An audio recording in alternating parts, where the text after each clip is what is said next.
the show. Sorry. The reason why you don't have time is because you're with your family. I know. Don't make it sound like I know. I don't need time to do anything. Just for the show. I know. Yeah, And I appreciate you trying with you guys. But that's why I'm not why are you complaining. Why? complaining about it now? Because I don't want to start at 10. Because it's half me, half Mark.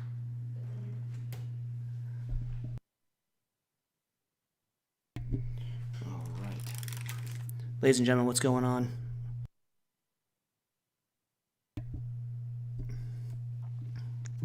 What up? Ladies and gentlemen, welcome back to another banging episode of the Comic Bookies podcast. Great to be back after another week off. Myself, Mike, Mark, and Sean are back to talk comics, books, and sports, the like. This week in sports, some Michigan mayhem to discuss. Daytona, the last race before the playoffs, is happening this weekend. We check in on the MLB, NFL preseason also, and college football also starts this weekend. And over in comics, we have 1 week to talk comics because I just got last week's comic books this week. But we also have a Spider-Man trailer to talk about. Josh Williamson is taking over Batman. Disneyland unveils Genie Plus, and me and Sean discuss What If. But all that and more on a brand new episode of the Comic Bookies podcast. Join us, please. Thank you. All right. I like. Guys? Gucci. Everything good? Okay, cool. Bum. Okay.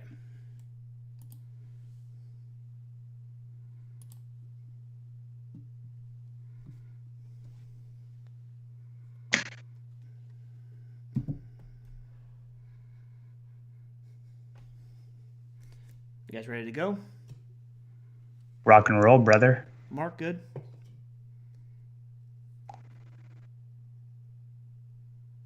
All right, let's do it. Back live in 5, 4, 3, 2, and 1.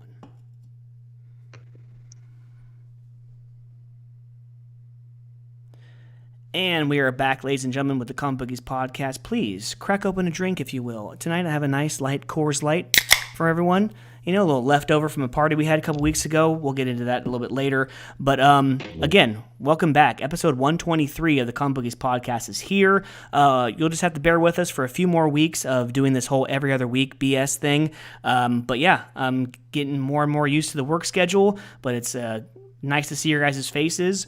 Before we talk to each other, I'd like to let everyone know that like every single week we're brought to you by Treasure Island Comics in Fremont, California. Today, Wednesday, August 25th, 2021, is New Comic Book Day. It's Previews Week, one of my favorite weeks of the month. I'm getting 13 damn books. Can't wait. How are you guys doing?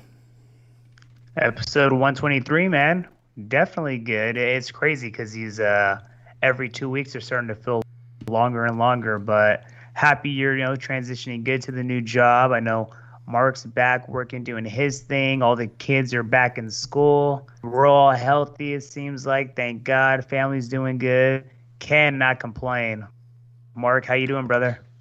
Good, man. I know you can't. One thing I'm going to complain about right now is that damn summer's almost damn over. You know how we here in America we gauge spring, winter. I mean, I gauge it by, when spring ends, when Memorial Day comes around, summer's going to start. When Labor Day comes around, summer is about to damn near end. But yeah, we're continuing here.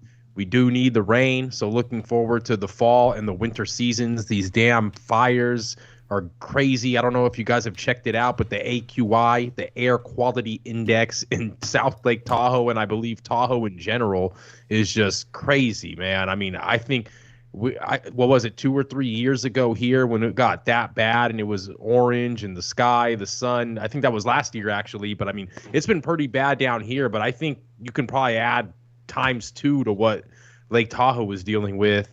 Tourists, vacationers, they are canceling their plans for the Labor Day weekend.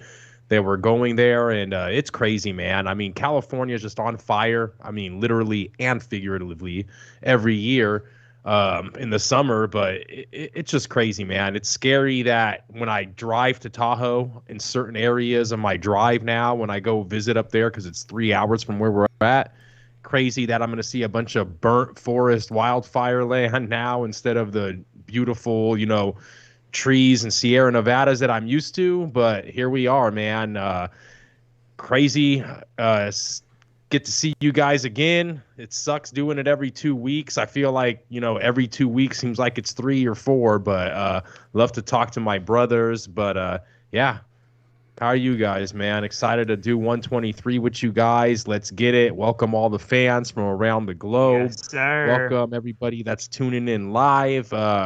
We love you. And yeah, thank you to TI Comics. Mike's not seeing our guy as much, but No, nonetheless, not seeing many. right, yeah. So, but he's still our sponsor, and thank him for that. And thankful for you guys to be able to record tonight, man. Let's get Yeah, it. dude, I saw the first few patches of like brown leaves on my tree. There So it is. it's starting, Mark. Like you said, it's the Get the rake. Get that the rake. seasons. The autumn wind is coming Yep. in, or No, what? dude, I think I have to, man. I have to spend one of those first few I have to like spend, money on a leaf blower. I have to. The first present to myself after getting this new job is I'm going to get myself a leaf blower. I can't do that. My hands, my forearms, my shoulders. Big ass tree you got. It'll go to work. Good use. I mean, each time I do it, whether it be every day, every other day, or whatever, it takes me like over an hour. And yet, when the leaf blower is here, it takes me 10 minutes to do it. And then, it's cool because, with the green bin, you get a green bin with all your tree stuff. But like all those leaves, just rake it into one big pile and they come in and grab it anyways. But, enough about household chores. Let's let's get into the podcast. Hope everyone is doing well. Like Mark said, thank you so much for joining in on YouTube and Twitch. Joe, what's up, Comic Bookies? What's up, Joe? Thanks for joining in a little There he late this is. week. I had to redo my Skype, so the whole NDI Souls thing was messing up, so I had to like kind of redo it. So, Cheers, but here we Joe. are. But here we are. Cheers to you, Joe. Hopefully you're at home safe and have a nice cold drink with you. Sports. Let's get into sports first. So MLB. Let's check in on the MLB. So we didn't do it a couple weeks ago, so it's literally been now a month since we've checked in on Major League Baseball. The A's and Giants just had a series. The A's had it. The A's had like literally a sweep until the ninth inning. Wait. Before you continue, Okay. I'm the type of man that I could be a hater at times, but I'm also a lover. I'm a Libra, like my hermano here, Sean. We're both lovers, not fighters, right? But you know me, man. I gotta give respect. I gotta give credit where credit is due, Okay. and I gotta pay my respect to Sean's team right here, the San Francisco Giants. We're 2-1 on this podcast as A's fans, with me and Mike sporting that elephant. But man, look at the Giants, dude. Who would have thought of this? Hey, best record in the league. I mean, they killed us. I mean, they took 2 out of 3 from us. But man, congratulations to Giants fans out there. I know a lot of our listeners are from the Bay Area. Congratulations to Sean. And man, I mean, they're killing it, dude. It'd be great to have a battle of the Bay. But with them killing us, I think we're not even. I don't know if we're tied anymore with Boston for that wild card spot. But that'd be kind of crazy to have a battle of Seattle, the Bay. I believe, right now. Yeah, we're a game up. Yeah, we're a game man, up on so- Seattle right now. Again. So go ahead, Mike. My Yeah, bad, no, brother. I it's just have okay. to pay my respects. yeah, I give. What did I say? On Mike the ain't giving us a damn I don't thing. give. What did I I'm say? sorry, I can't give a damn thing. I mean, You What know did I what? I think the best way to describe the Giants is the meme. Who'd have seen us? Not me. I know that I see this. the What did Paul I say Rudd. on Look the at us. podcast a Look couple- at us. Who is that? Not me. That's who'd have thought. Not me. A couple weeks ago on the podcast, what did I say, guys? I said, hey, it's a new decade. Last decade, they won 2010, 12, and 14, right? Hey, what if they win 2021, 23, and 25? I think for like the fan looking at it now, I mean, I admit, we're at a point in the season where like, okay, I as a freaking, diehard fan, it's still hard for me to believe what we're doing, especially with the roster we have. Again, who we've interviewed in the past that said we were probably going to be in last place. God, come on now. Freaking 82 and 44. Are you kidding me? Like, Are you kidding? Yeah. No, I mean, no, it's crazy. But then again, it's like, it's true. it's pretty crazy. I mean, Okay. no, go ahead. I just think that right now, obviously, I don't like to use the word overachieving because you do reach a point where, hey, we're just playing good baseball with what we have. I do believe in the whole Farham Zaidi. Is that his name? Zaidi? You guys, hey, you know what? Seeing what he's been able to put together, he put a group of misfits together, and we're just playing some damn good baseball right now. The Dodgers are back, and like, I think some people have that. Oh, now you guys have to go win the World Series. Starting the season as a team that should have probably ended up in last place.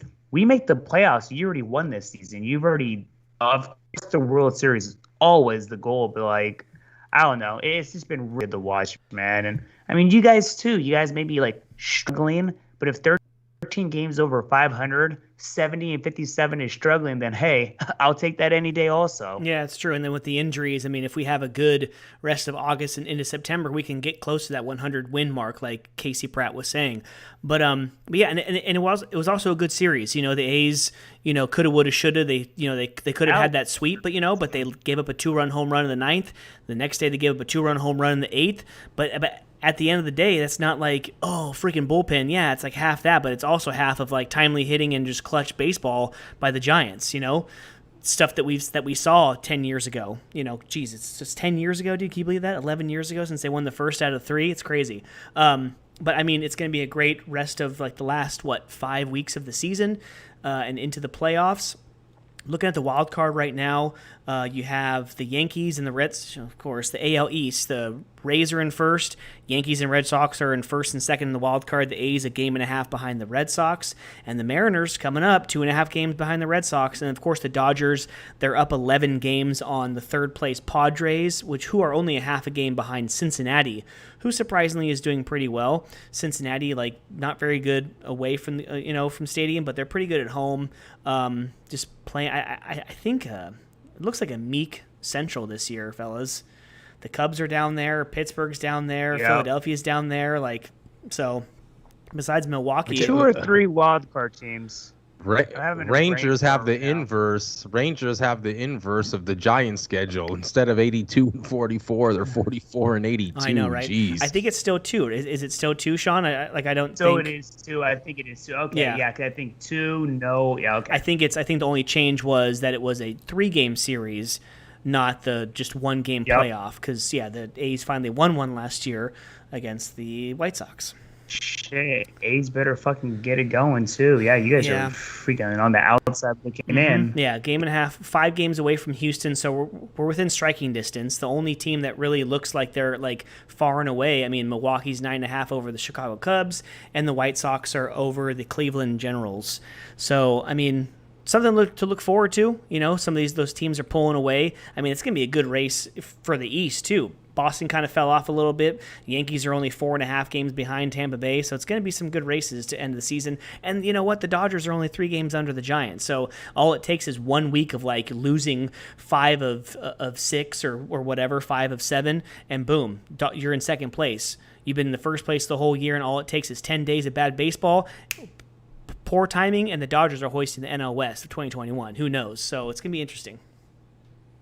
Odds, Mark. What do we have? Who's moving up those odds in the World Series? Or you want some odds? The American League. Let's look at some. Let me see. World the hottest Series team in baseball. The Yankees. They're probably up there, I'm sure. Man, 10 straight. It's crazy. Oh, they're on an 11-game winning streak. Damn. 11. Yeah, I see that. I actually. They're looking like they're gonna make that first wild card right now. The New York Yankees, man. I think that, man, the A's, like I said, they really needed those 2. They lost to San Francisco in.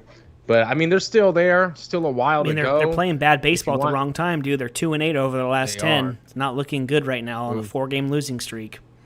Yeah, and then your pitcher got smacked in the face.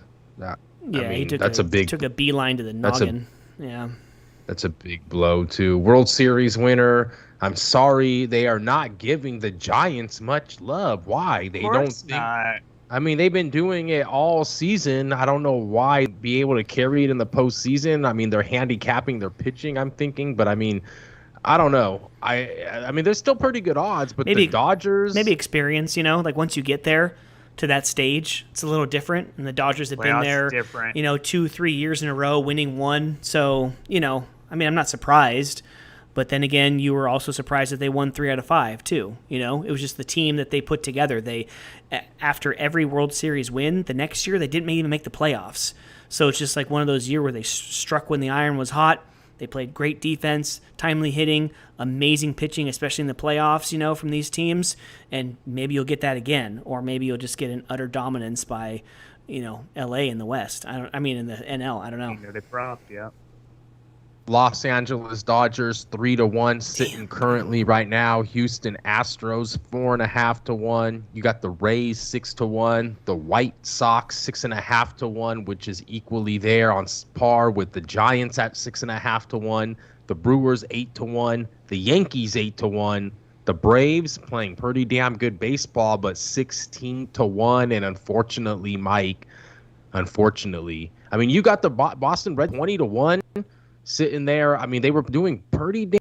I mean, weren't they leading their division in the beginning of the season for a pretty long time, if I'm not mistaken? They were leaders in the division like a month ago, I think. Not too long ago. Like the Yankees were down there, and then the Red Sox and Rays were fighting over it. The Red Sox were in first place like a month ago, guaranteed. I mean, and that's the beauty of the baseball season, as long as it is, I mean. The ebbs and flows of the season. That's it. I mean, you got to stay healthy. It's crazy. You got to get hot at the right time, man. That's 162. And unfortunately, Michael and Sean Connery, our A's, Mike, have been slipping, going to the. Ladies and gentlemen, Mark Fagundes on the mic. There it is. Catch Me Karaoke. By the way, Bud Light, I've been trying to test different seltzers, as I've said, and I'm going to have to before we get to our Oakland A's odds quickly, let me give a plug to Bud Light Seltzer and their summer package. I think it's a special. I said that I wanted to review a couple seltzers since they become so popular, and you go to Total Wine or Bevmo, and it's just a whole shelf full of them now. So there's got to be some that are better than Truly and White Claw, right? Best ones I've tasted so far, Bud Summer Seltzers. It comes with summer ice, blue raspberry, and a cherry limeade. Ooh, cherry limeade? Yes. Oh. Yes. And they don't have like that fizz. Kind of sometimes when you have the seltzers and you wash it down, it's kind of like stings a little bit, with the seltzers. Bud Light, no sting, baby. So highly recommend Bud Light. Comic Bookies are always looking for new sponsors. So if you want to... Bud Light, Anheuser. I actually have a surprise for the fans when we come back from our break to talk comics. It's going to be a truly sad moment for myself in the Comic Bookies podcast. But anyways, some people to say hi to. Squiggles, what's up, guys? Squiggles, what's going on? Welcome to the chat. Squiggles says, Mark, that you have a voice of an angel. And also Aaron. What's going on, Aaron? What's up, guys? Hey, Ron. What up, Ron? Hold on. So maybe we can. So maybe it makes it easier for Bud Light and Anheuser-Busch to sponsor us. Should I hit them with the best NASCAR pose? When they get out of the car and they're handed a Coca-Cola or a Monster when they want a damn water, but. Yeah, exactly. And then they have to take that sip. You make sure that name is showing. Yep. So, guys, let's get back into baseball. Oakland Athletics, Mike. Unfortunately, we also got a lot of Oakland Athletics fans here. 28-1. We've been seeing their odds slip into the few. No, but really though, I think they were 12-1 earlier in the season, Mike. 16-1, and they just been climbing, and it's not looking too good. It sucks, but still got faith, like we said, man. Yeah, I mean, faith to make the wild card and possibly to get out of the wild card, but you have to deal with those Eastern teams, I mean, the Chicago White Sox hit the piss out of the ball last year, but, it's just the Yankees and Red Sox, It doesn't matter who. It doesn't Out matter who's west, on those though. teams. Once you travel east and once you just get into the not so friendly confines of Fenway Park and the new Yankee Stadium, I don't know. There's just something happens to them and they crumble under the pressure. So I'm not expecting much, especially how they've been playing the last 10 games. I wasn't expecting the Padres to be this far behind from first place in the West. Either, bro. Yeah. They're double Man. digits for second place. Yeah, they're looking pretty bad right now. I mean, they're hanging on to Tatis Jr. like a hubcap in the fast lane, man. I mean, that's all they got to sell some tickets right now because 14.5 back, oof, it's not looking too good for the suck it easy, sound easy. But Yep. much love to San Diego, man. I know that your former mayor is running for to try to take Governor Newsom's spot. So there you go. We'll see how that goes. So we'll give another check-in in a couple weeks, 2-3 weeks, and we'll also start giving some odds on if any of you put in any money for your Rookie of the Years, your MVPs, your Cy Youngs, and whatnot. So we'll get more into that next week. But let's get into... Right now, honestly, one of my second favorite sports. How the hell does that work? But anyways, one of my favorite sports right now going is NASCAR. I mean, just like comic books, just like this podcast, I've kind of gone all in. I'm just going to say this off on the side. I've gone all in on like soccer, like especially the EPL Of course. and NASCAR. Like me, like how my personality is. Like when I really get excited about something, I like go all in. So comic books, I just took off and like I subscribed to like 15, 20 stories right off the bat. All of course being DC because I didn't know what the hell else to read. And now like NASCAR, it's like I don't even watch. I watch so much more NASCAR than I do baseball, hockey, and basketball, especially during the regular season. I mean, it's only on once a week. I don't know how much more you can watch. Well, I mean, if you want to talk like NASCAR, the sport too. I mean, I'm watching a few of those Michael Roots videos too. So if you want to, some of those live streams that he runs is pretty funny too. But I mean, just yeah. I mean, you get soccer 2 days a week sometimes just 1 day a week. I swear it's like I get home at 6:30 in the morning on Sundays now. I fall asleep and then like I have to be up by green flag. So if it says 11:30, I'm up about 20 to 25 minutes after that time because that's usually when they drop green flag.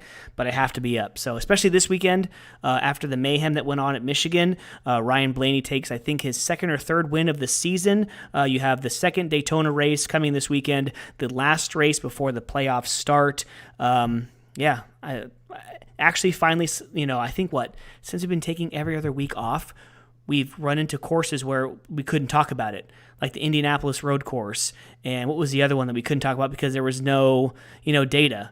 No track history exactly. on it, yeah. So, finally something we can actually talk about Daytona. There's no road course or nothing. It's just actually the big ass oval. So, I'm excited. It's about damn I'm excited. time. I'm Talked excited. about that all. So let's discuss. Let's discuss. Babe.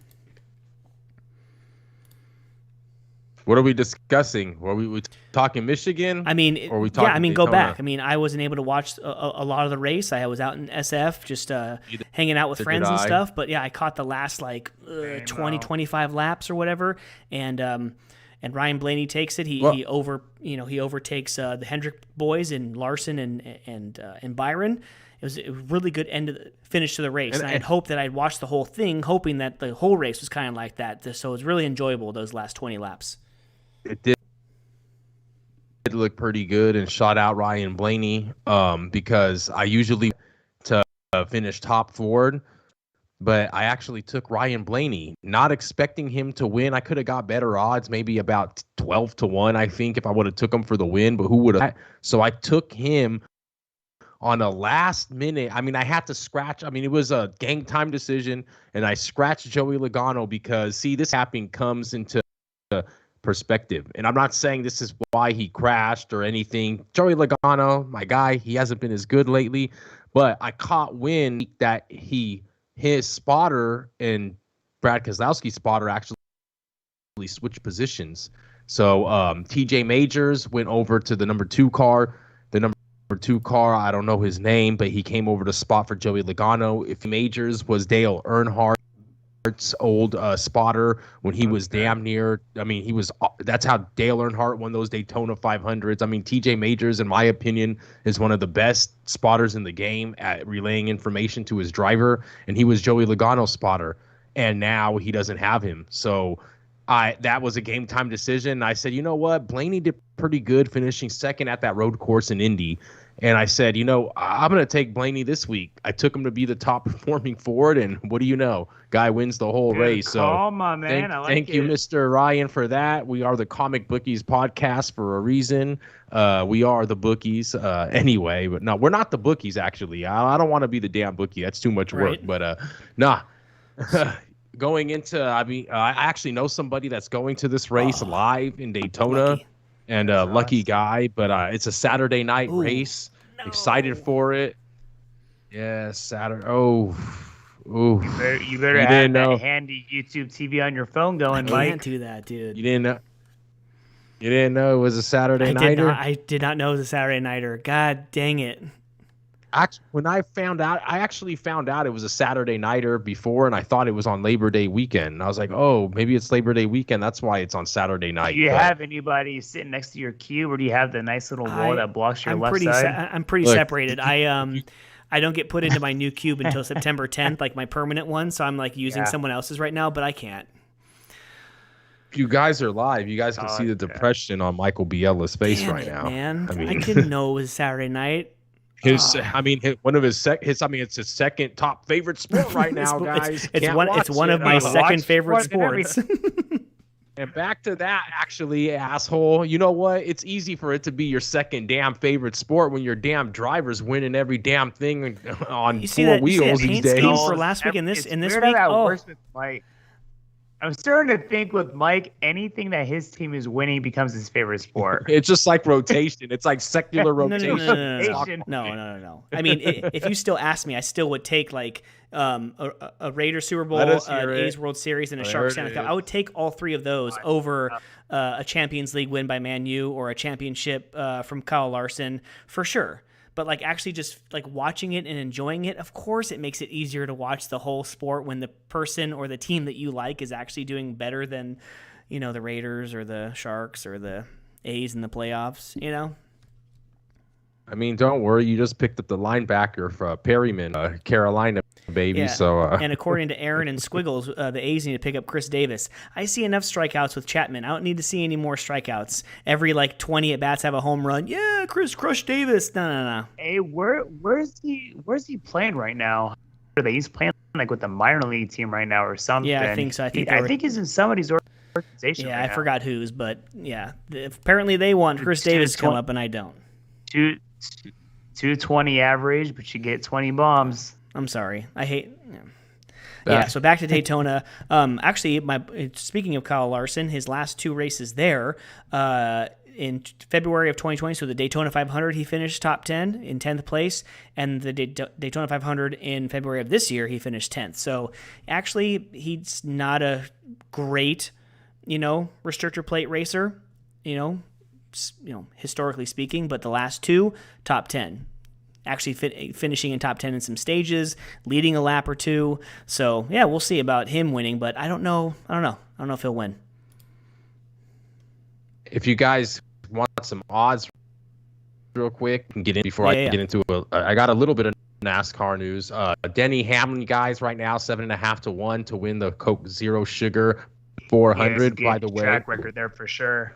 By the way, Coke Zero Sugar, if you guys like Coca-Cola, which millions all over the world do, and if you guys are invested in KO, such as yours truly here, Coke Zero Sugar supposedly with the new flavor that they, I haven't even tasted it yet, but what supposedly they reinvented the flavor for Coke Zero Sugar, guys. Oh, okay. So go get your half diabetes on and drink some Coke. That fake sugar. But anyway. Yeah, fake sugar. Yeah, even worse for you probably. But get the real stuff. Get the real stuff there. Get that real molasses. Kyle Larson, 11 to 1, not even in the single digits. Only driver we got is DH Denny Hamlin in the single digits. Chase Elliott, 12 to 1. Joey Logano, 12 to 1. Like I mentioned earlier, without that spotter, with a spotter that you've only worked with for 1 week and got taken out, I think it's going to be hard for him. Who do you know? Ryan Blaney, 12 to 1, the same. I could be looking at him for the top Ford again, but he seems to get into a lot of trouble down there in Daytona Beach, Florida. William Byron also 12-1. Austin Dillon, a guy who needs a win. He's won at here before this exact same race. Let's see if he can do it again. Keselowski 16-1, Busch 16-1. I mean, we're getting down to the big guys now. But I mean, Almirola 20-1. He's pretty good. He has a win, so we don't know how hard he's gonna push it. But yeah, guys, you guys fans, here. I mean, I don't know about value, but I got a question for you, Mark. I mean, there's 3 drivers now who, are, there's only 3 more spots left to make the playoffs. Denny Hamlin and Kevin Harvick are pretty much a lock to make the playoffs. Now you have Tyler Reddick sitting in this last 16th spot at 677 points, and it looks like 25 points less at 652 is Austin Dillon. Do you expect some aggressive driving this race, like just from those 2 guys? Like, how do you see this race playing out with if Tyler Reddick gets a DNF and Austin Dillon, I don't know if he just needs to then just finish, or at least finish in the top 10, but I can feel, I can feel it. Obviously, guys like Chris Buescher, Ricky Stenhouse, Ross Chastain, Matt DiBenedetto, they all have to win to get in. But Austin Dillon, I mean, if Tyler Reddick takes a spill and gets a DNF and Austin Dillon gets a decent finish, that would probably put him into the 16th spot, if I'm not mistaken.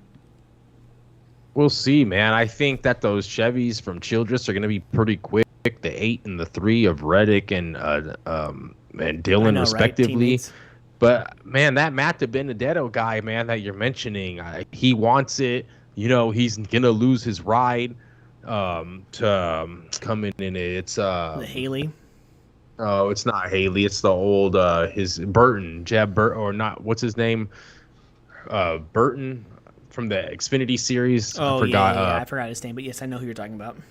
Yeah, in the 20 car right now. I mean, I'm just skipping a blank right now, but he drives the 20 Xfinity car right now for Joe Gibbs Racing in the Xfinity series, but he's going to be coming into the 21 Wood Brothers Ford, and I think that Matt DiBenedetto has a lot to prove. I mean, all of the Team Penske drivers are already in the playoffs, obviously, and obviously the 21 car is a sister team with Team Penske, the Wood Brothers is, so I could see, if it's coming down to it, and, I can see maybe a Ford driver helping Matty D get there, but obviously it's a long race, and you obviously have to get to the end and survive all. But all the big ones, that's right. It's crazy to see Wex also kind of down here. He's Joe Gibbs. He's performed pretty good at plate tracks before. Plate tracks being tracks that actually they call them plate tracks because there was a stricter plate that they put on top of the carburetor back in the day to make the cars run slower, because if they're doing 220, 225, and it's just not safe for cars to get going that fast on a track like this to get airborne. So yeah, that's why they call them plate tracks. There's only 2. Talladega and Daytona, if you guys don't know, so sorry if you guys didn't know, but I give you guys a little definition on what it is. But I think that Martin Truex at 25-1, that's pretty good value. I think that he could actually has potential of being up there, and even like a Michael McDowell that won the Daytona 500. I mean, this we all know this race is a crapshoot, and why not take higher odds? Just throw a couple beer money on it, if you will. I mentioned earlier. Go ahead, Sean. I think adding to what Mike said is actually a big thing, too, with Austin Dillon. If he doesn't need to even win, I mean, 16 career races, half of them he has a top 10, and he has a win there. So, I mean, he's definitely someone that I think we have to watch out for this weekend. He has the second best average finish at 14th place, but again, he does have a win with. That's a pretty good volume, history of races with 16. Yeah, I think all those guys. I think Reddick, I think Dillon, DiBenedetto, maybe a couple more of those guys. They're going to just concentrate on themselves and just to win the race. Like I think it's going to be an aggressive race. I think it's going to be a boatload of cautions, and who knows? It could be one of those ones where someone in the back of the field the whole race, sitting in the late teens, 20s. All the top 20 get taken out from all, a couple big ones, and then they get in there and win. Who knows? We could see like a Bubba Wallace sneak in there. I mean, he finished second place a couple years ago. He could sneak in. Chris Buescher's actually had a really good season overall. I would like to see him get in. in to one of those last couple spots. But yeah, who knows? It's going to be a good one. Yeah, like I said, it's looking like just one more spot is available. Harvick and Hamlin with all those points look like they're going to be locks, but going to be exciting. We talked about Xfinity earlier with Burton coming over to the 21 car. A little bit of NASCAR news if you guys didn't see it. But Emmitt Smith colliding the world of NASCAR and NFL. But Emmitt Smith joins driver Jesse Iwuji in a part ownership for Xfinity. Iwuji is fielding his own team as an owner driver, and Smith is hopping along. I don't know too much of the whole everything, but I mean, it says here, he's joining a lot of like, basically what they're talking about is how the sport is just, you got Joe Gibbs, you got didn't Alvin Kamara do something recently with one of the teams? He's currently like somewhat of an ambassador, to his community, and to like he's kind of like a voice of maybe like marketing for NASCAR, just to get more faces watching the TV, and more football fans like, hey, Alvin Kamara, one of my favorite players. Hey, I'm a Saints fan. Let's bring him over. Like he's been to a couple of races over the last couple of years. It's really cool what he's doing. So Alvin Kamara, exactly. So you have Alvin Kamara, then you got Pitbull hopping along. You got Michael Jordan. I mean, you're getting all these personalities that want to get into this sport, which I think is good. Another thing, with this relationship that we got here is that other than Bubba Wallace, now we're going to have, an African-American driver competing in a NASCAR Cup Series owned by Michael Jordan. And then we're going to have, African-American driver in the Xfinity Series with part ownership of Emmitt Smith, the next running back for the Dallas Cowboys, along with Pitbull in partnership with a Mexican driver. So I think NASCAR is obviously kind of trying to align itself with more diversity, if you will. It started long ago as well, like with Kyle Larson being half Japanese, and with the Daniel Suarez has even been in the game for a little bit. And they got Juan Pablo Montoya too to jump over. Yeah, I mean, Marcus Ambrose, the Australian that drove for Richard Petty in the 9, the Stanley car a couple years ago. But man, what can I say? It's not like they're like grasping at straws, or like being like really desperate as far as as to diversify itself, because some of those drivers are they're good. Wouldn't you say that most of those drivers deserve to be in their spots? It's not like, Pitbull's going to come and own a team, so he has to have a Latin American driver or whatever. No, like Daniel Suarez deserves to field a car. So it's pretty cool that they get to do that at the same time. They get to, have representation. They're trying to market to other, people in America and around the world to tune into NASCAR. But at the same time, they're also putting quality drivers in their seats, Yeah, and at the same time, I mean, you also, I mean, I'm pretty sure that the relationship that Bubba Wallace has with Michael Jordan now, this Jesse Iwuji with Emmitt Smith, and even Daniel Suarez, because I mean, at the end of the day, when you see a lot of these teams being built and constructed, such as Daniel Suarez, such as Bubba Wallace, I mean, these seemed like they were drivers kind of on their way out. And in a way to kind of bring, like I said, diversity into the sport, it seems that like Bubba Wallace, I think, was going to lose the ride with Richard Petty, right? So and then Michael Jordan came along. Hey, we'll team up with Denny Hamlin. We'll start our own team. And then it's like, I think Daniel Suarez, he was like getting kicked out of, Joe Gibbs, going on to his, pursuing different stuff in his career. And then, Pitbull and Trackhouse came along and gave him a chance. I don't know too much, like I said, about this Jesse kid, but I obviously I'm not going to say he was on the way out because I've never heard of him. But I mean, he's got his relationship with Emmitt Smith, and sometimes these drivers get kind of saved by these deals. Who knows where Bubba Wallace would have been driving for, But now he's in one of the top Toyotas. I mean, I wouldn't say win-wise, but there's not too many Toyotas that are fielded, and he's like, the 5th or the 6th one, so he's getting a lot of help from Joe Gibbs, and a lot of money flowed in through the Jordan brand, which, by the way, Jordan, how much did he make just by having Messi signed with Paris Saint-Germain? 100-something million, and just jersey sales because of Messi. Just That's all. ridiculous. Crazy. I mean, guys just know how to be a businessman. You know what I mean? Yeah. But So and Jesse, this is Jesse Awuji. Let me give you a little bit of factoids. I actually saw him like earlier this year or last year, like whatever race they do that really commemorates the veterans and stuff. He was like the grand marshal, or he was there. Like I remember seeing him. Like, that's cool. Who was that guy? And he was also a racer. So right now he competes part time in the NASCAR Camping World Truck Series in the numbers 33 and 34 for the Chevy / Toyota respectively for the Rayume Brothers Racing. I don't know how to pronounce that, sorry. But but he's also a lieutenant commander he was a lieutenant commander in the United States Navy Reserve. So he's also military, his story is just really cool.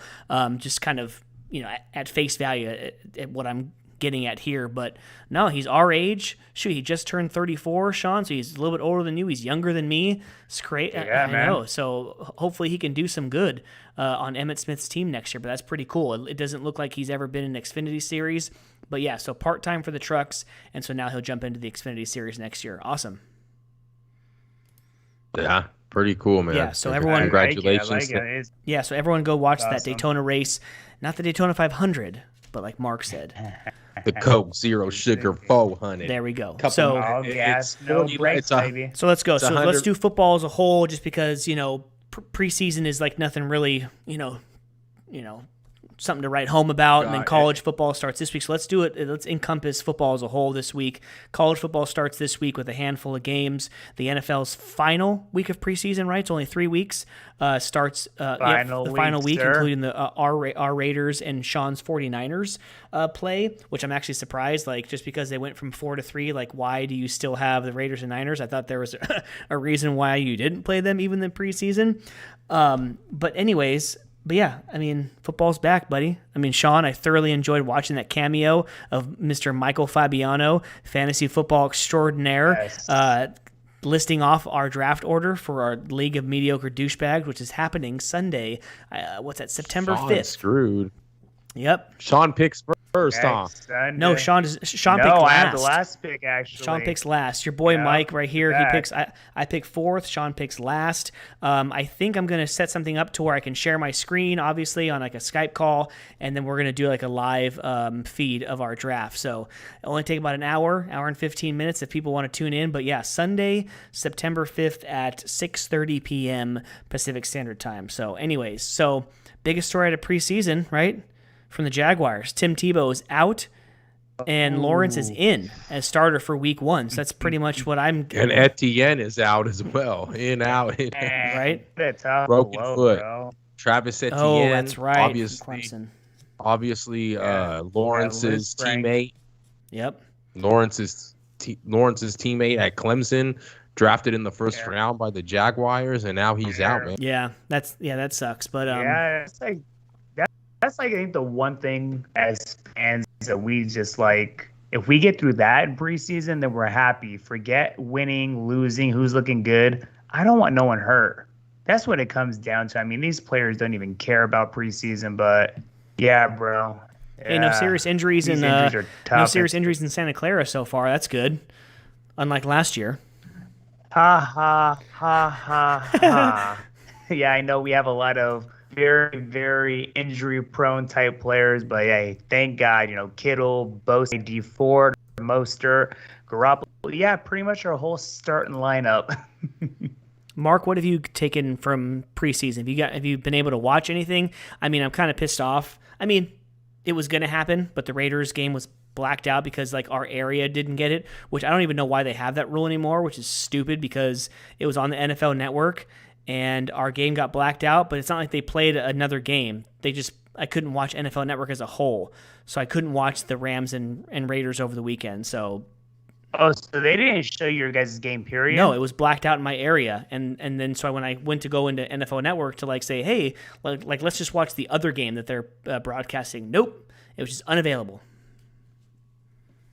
Yeah, I haven't been able to watch too much preseason, to be honest with you, nor do I care too much. But I see that the Raiders have one, Niners have one. I see see, Trey Lance doing some pretty good things over there in Santa Clara for Sean and whatnot. But no, I mean, football is usually that sport that I don't really give a damn too much about it until like once it starts, I'm like, oh, okay. It's like All in. something just hits me. You know what I mean? Something just hits me. It's not like even like the NASCAR season when it's ramping up and you got speed weeks at Daytona and you got qualifying and it's just a whole like event for a couple like weeks, and you're also getting primed for it with the 24-hour Daytona race that they have there about 3 weeks before. So I get really, really juiced up for that. But with football, hey, when it gets here, when it means something, hey, I'll be 2%. But as of now, I haven't watched too much. Just been keeping up with the news. I just think that these starters, I think some teams weren't even going to play their starters at all. Yeah. Which kind of weird. I mean, I think you would try to get them a little bit of time, but I ain't no coach, but we'll see, man. Your guys' opinions. The Raiders are 2-0. You know what that means? That means they're going to start the season at least 0-3. Not a damn thing. But Sean, so why the hell do they have 3 preseason weeks, but they don't? Like, why is there a week in between off? Why don't they just start next week? Like, what's the deal? Because they want to keep keep using that as a rest week. Rest week. Probably let players get Isn't healthy. there a week in between? I mean, that's into, bro. I was actually watching Hard Knocks, the most recent episode from last night. Some keep parts forgetting of to it watch today. that, damn it. And they said there was a point. There was like 5 or 6 preseason games. So I mean, now they're down to 3. It just comes down to injury control, bro. Alluding to what Mark says, the Chargers, they already said Keenan Allen's not going to play. Eckler's not going to play. Herbert, who's just a sophomore in the NFL, who probably could use the reps, isn't going to play. So it's like, I don't know, man. You're kind of weighing preseason injuries and preseason kind of getting back into game shape. So, do you guys think they're going to come to a point where like owners are not going to see it as justifiable to have even any preseason games? Just like preseason games. Those players, you need those players that are trying to make the team. You need preseason games. But I mean, it's just like it's so watered down. It's so like it just seems so unnecessary. Like all these stars are like opting out of bowl games now in college, like not even playing. Like so, it's I don't know. I think that it was written into like maybe when with the players union and whatnot, and with the owners, and when they when they got this whole deal to go to 17 games and cut one preseason game away. I think that was we're going to keep the length of the season pretty much the same. We're just going to give you guys a bye week for preseason, and like Sean said, for health, for injury and whatnot, but. Here's my thing. I think, in my opinion, I would say that you guys just mentioned about having no preseason. I say you do 2 preseason games, and instead of having that week off in preseason, so basically now what's happening with the schedule is you get a bye week for preseason, and then you get a bye week in the season. I say you keep it at 17 games. You take the preseason down to 2 games, and then instead of having a bye week in the preseason, now you get 2 bye weeks in the regular season. I don't know. Are you reverting back to 17, or are you keeping the new 18? I'm sorry. I'm sorry. It 17. 18 yeah, weeks. now So you're saying games, 17 games. Okay, I see what you're saying, and I agree with you. Go ahead, keep going. Sorry. Like, yeah, I mean, if it's about injury, protecting the players, which I think it should be. I mean, every week they're playing, they're practicing. I mean, kind of cool for the players to get with their families, have a bye week, and I know they look forward to that bye week. And how many teams every year get screwed when their bye week is like week 5 or week 4? They start. I say you do that. You can get a bye week earlier in the season. Every team gets a bye week later on in the season. It's just I think preseason we can see it's just dying, it's dwindling away like year by year. Now they got this gap in between for what? The third game of the preseason that probably no starters are going to play at all. So the starters get 2-3 weeks to rest and whatnot. So I just think it's kind of foolish how they did it. But you need the practice, but it's more for. I feel like honestly, preseason is more for like coaches, training staff. It's just to get more into like the groove. feel of Yeah, things. yeah, You know what I yeah. mean? Rhythm of Yeah. things. The Yeah. players know for the most part, the players, they stay off season, they train with each other, they keep their bodies up to par for the most part. They at least the veterans kind of know where to go and what to do with it. But for new training staffs as well, I think you need it. So Yeah, and it serves its purpose. And then I'm seeing tweets and stuff that the Raiders and Rams are like, doing scrimmages and stuff. So they're still like practicing with each other. So you get some live reps, like Carr and those guys. They're actually getting some live reps as well. But yeah, I mean, it's definitely changed. It's not the first week of February anymore. It's the second week because the Daytona 500 has been pushed from that second to the third Sunday in February now. So all of that stuff. But, Sean, who's starting for the San Francisco 49ers week 1, and then who's starting for the San Francisco 49ers after their bye week? Yeah, if they're healthy, it should be Jimmy Garoppolo the whole season. Okay. If he's healthy, I'm rolling with Jimmy G, and it's not even a question. I mean, the intangibles are there with, obviously, Trey, but for all the good things I think people are seeing in the preseason, you're also seeing just a young quarterback between the touch, a little bit of the accuracy, and just being young. Let the kid, you got good in Jimmy Garoppolo. Let him roll this season. Mm-hmm. And when he gets hurt, then you bring in Trey. Well, yeah, and then Jimmy G will be done, at least in San Francisco, so. But yeah, so I don't get to see Daytona race this weekend, but Sunday at 1 p.m., Raiders and Niners, I am there. I am there on my butt at home after I wake up to watch that game. So all third stringers. I know, right? Sunday. So Mark, so that's it with the NFL. Next in 2 weeks, folks. Do not miss. We'll be promoting it the best we can, but is our annual NFL preview week. We're going to have it either Tuesday or Wednesday of that week. And, of course, we're going to have the episode released the very next morning, so you'll get to hear us talk about not only the whole season, be a long-ass episode, but also week 1 going into that first game on Thursday. I forgot who plays. And some fantasy, I'm sure. Yeah, of course, some fantasy and stuff. But we'll have Russell on.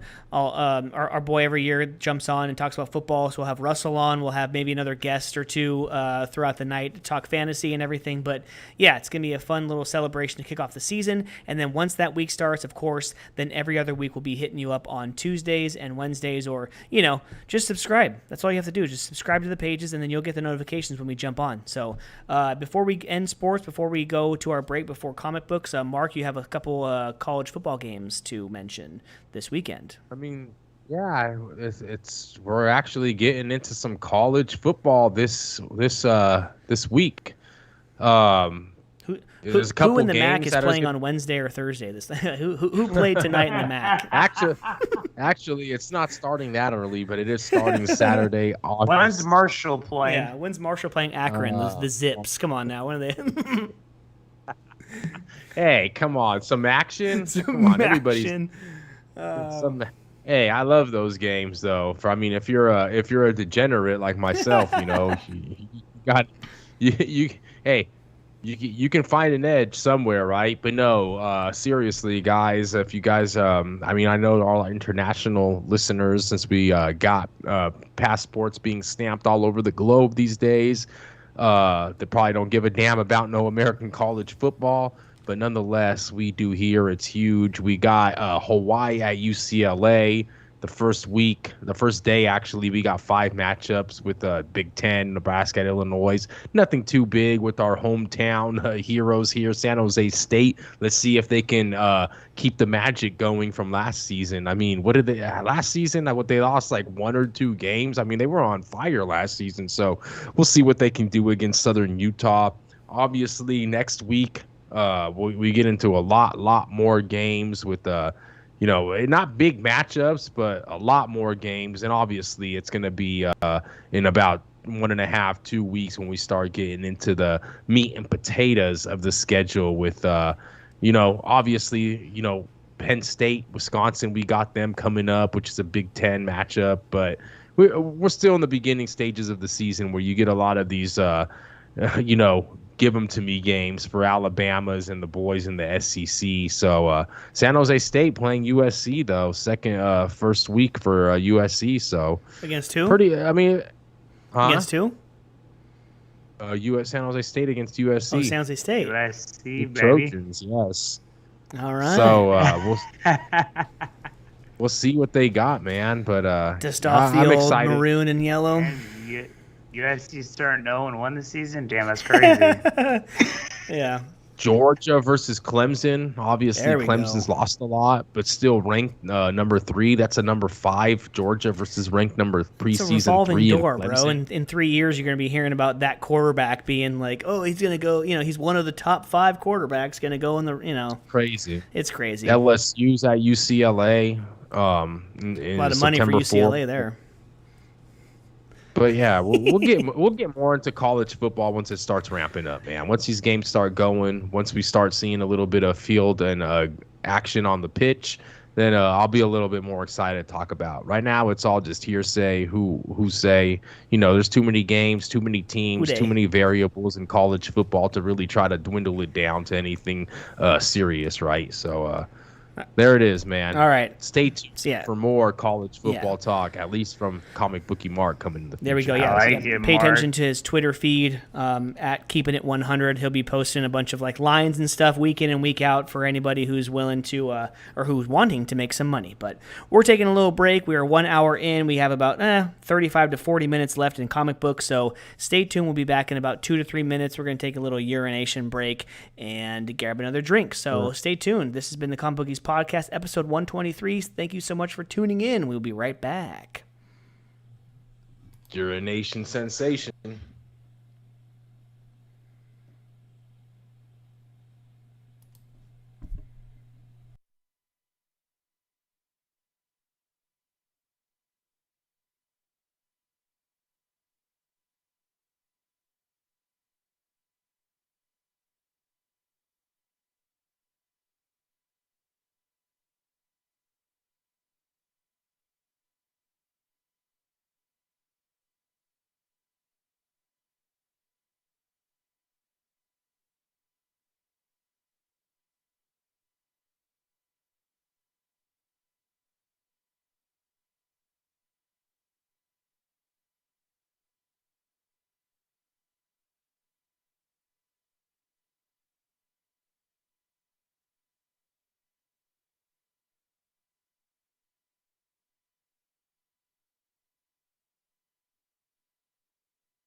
And welcome back, everyone.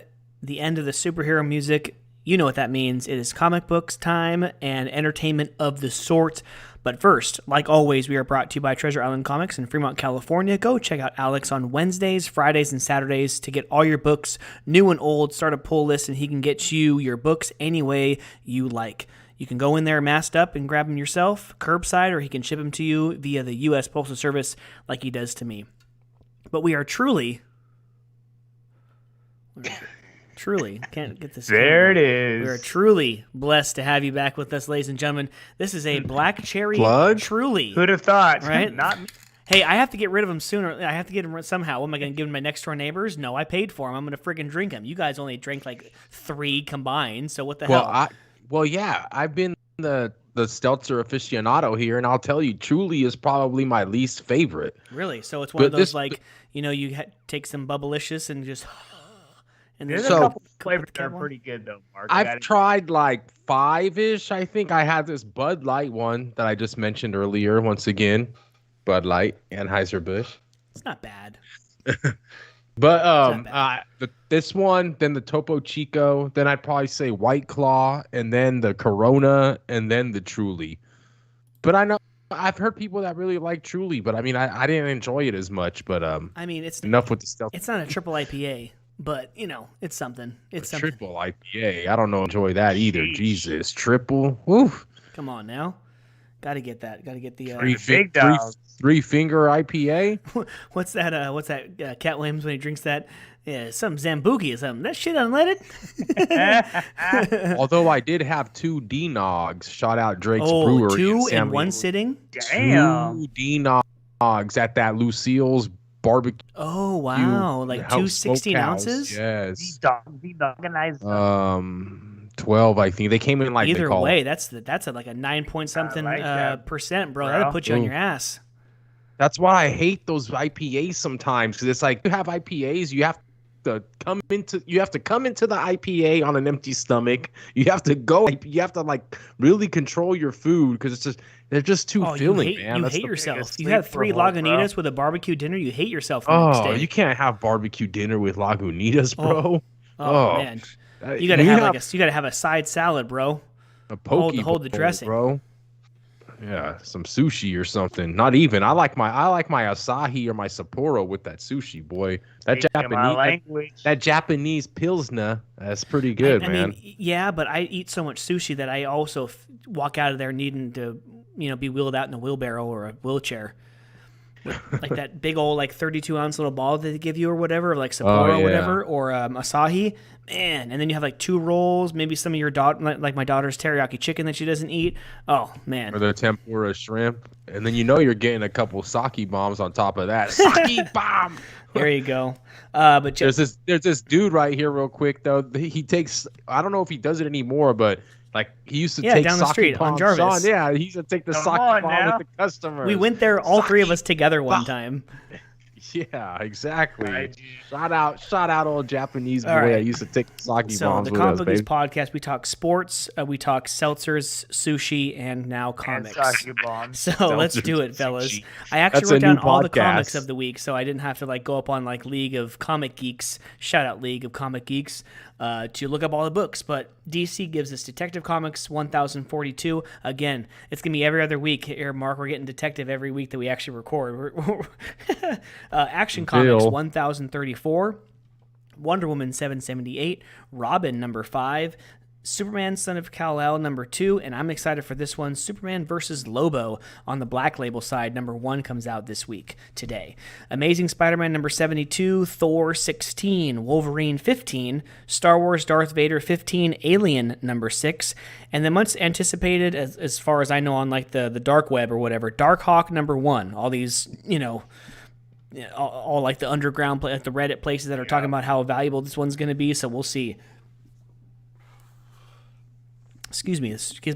This truly gives me a little bit of heartburn and burps. You get that Anheuser-Busch seltzer. Baby got a little gas. Right. Over on the Image side, Department of Truth, one of the best. Number 12 comes out. Die. That's it. Simply just Die 19. Ice Cream Man 25, Vinyl number 3, and Made in Korea for you guys number 4. Mark, I'm sure you're getting Vinyl as well. Boom Studios, Something is Killing the Children 19, Once and Future 19 as well, and then Dark Blood number 2.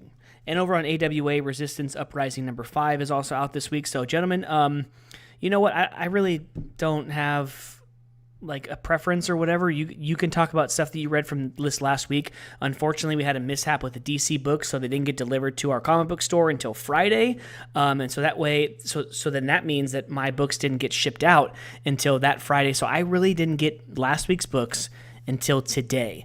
So haven't even opened up the package, haven't even like dug into them. So like you can talk whatever you want to talk from last week, but I have a few thoughts on the books I read from 2 weeks ago for the fans. Well, for last week, I guess I'll go over the book. I know you guys don't read Radiant Black. I'm still rolling along. It was Radiant Black number 7. I like it because it is good. I mean, it's kind of like another superhero book, but it kind of happens to the random guy who, wants to write books, an author, and, comes upon powers, has a suit, and he starts like encountering other Radiants, like different colors, yellow, red, pink, and they kind of don't know, like, are you an enemy or are you not?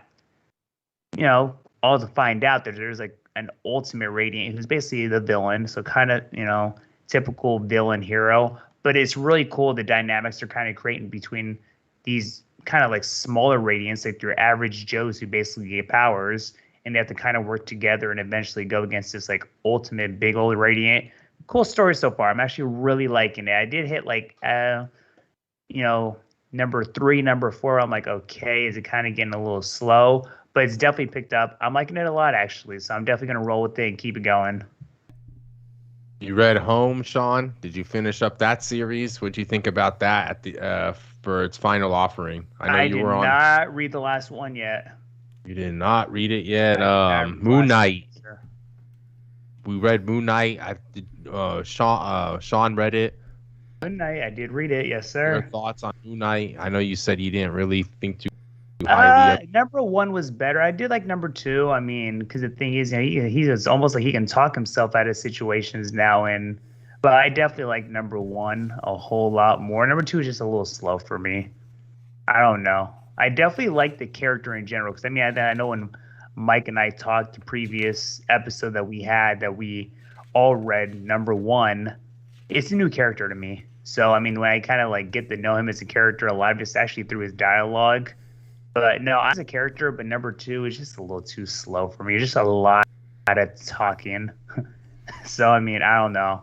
I didn't really care. Baby, ain't nothing wrong with talking. That's what we do here every week, also at the Comic Bookies podcast. So, what about the Joker 6? You guys read that one? How do you guys feel about that one, man? That had like slasher movie, Texas Chainsaw Massacre written all over it. Like it's just. But now they're introducing those 2 brothers, the one that's in Arkham, or that was in Arkham for A-Day. When Gordon goes back and he tries to talk to them and move Joker to another cell, and he said that it was his brother, and then they give you the backstory now from the 2 brothers from Texas or whatnot. I think it's one of my favorite books going right now. What else, man? The Flash, Sean. You read The Flash? I didn't get my DC. You didn't get the DC. Yeah, I just got that DC today. So just give me a yes or a no on that one.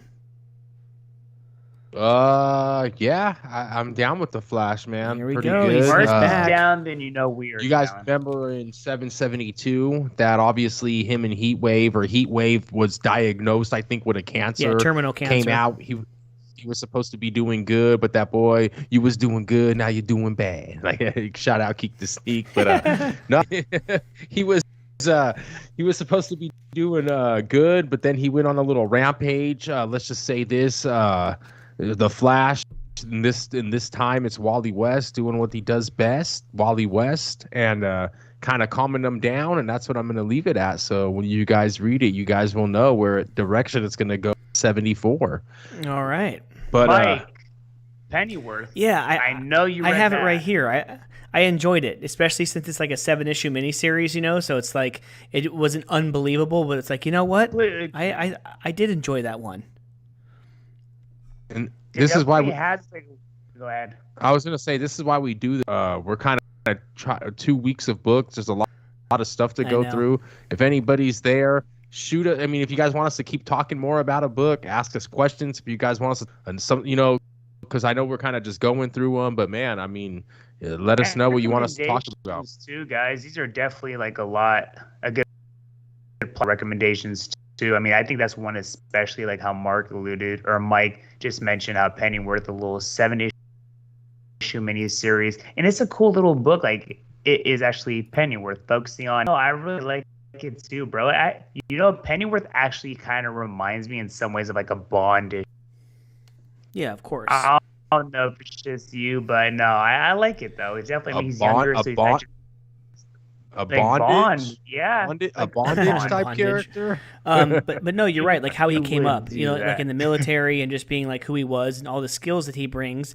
Because when you first watch your movies, your TV shows, your books featuring Batman, he's like some, kind of some withered little, butler. You don't envision him doing this. That's why I really appreciate the Pennyworth series too, which I need to like get like some kind of like Epic's 7-day preview and just binge watch like that second season, because I think the third season, like from what I'm hearing, is coming to HBO Max. So, but then again, if I can wait, I can just binge watch it. But Eve #4 was good from Boom Studios. That was good. I think #5 is the 5th and final issue coming out next month. But they finally find the vault. They find like the sister. That's a pretty good story. So we'll see how that is going to end. It's all right. Yeah, I mean, that first issue was like, whoa. Rated. Like, was really good. And then all of a Rated. sudden it's kind of like just kind of staying stagnant. The C plus, B Yeah, minus. yeah, for sure. I really wish, especially you, Sean, because like you're Fantastic Four. You like that, the movies and stuff. Man, this Fantastic Four life story. This is a really good book. They go by the decade. So issue 1 was the 60s, then the 70s. Just goes through their life story. And now with this one was the 80s. Like Reed Richards is all about Galactus. It's like he's coming. Like, we need to prepare for it. And then you have like Tony Stark like trying to help him out. Like he's not Iron Man, but he's just trying to help him out. And then Reed Richards and Sue Storm are now like divorced, and like she's like with Namor, pretty much the Marvel equivalent of Aquaman. So and then like it's a really good story. Really good. And it's all like during the 70s, so it's like Cold War stuff. So it's like Russia, United States, and like the Cold War as well. So it's like during that. So this is the 80s, so this is also like, Cold War during that time. So it's like Ronald Reagan is a president and everything. So man, when this comes out, I think it's like was it 6 issues? Maybe it's only like 5 or 6 because 90s and 2000s. Maybe it's 6 issues. I forgot how many issues, but like when this comes out as a collected volume, something really to pick up. Infinite Frontier, Mark, you like Infinite Frontier with Thomas Wayne and President Superman? I dropped it. You dropped it. I mean, it's just it's Williamson, right? Yeah, it's Williamson. We'll get to him a little bit later, but it's Williamson. I mean, right? like, this is one of the stories that was kind of like War of the Realms, where it was like I'm kind of confused because I don't get any of like the tie-ins, but like the main story. So then going forward, like, what if they reference Infinite Frontier like in Batman or your detective? Like it's. Wouldn't you agree that it would be good to have like some familiarity with it? Yeah, like with Roy Harper being it's like just- the Black Lantern, he being all zombie-ish and stuff, and then the Justice League Incarnate, they help him.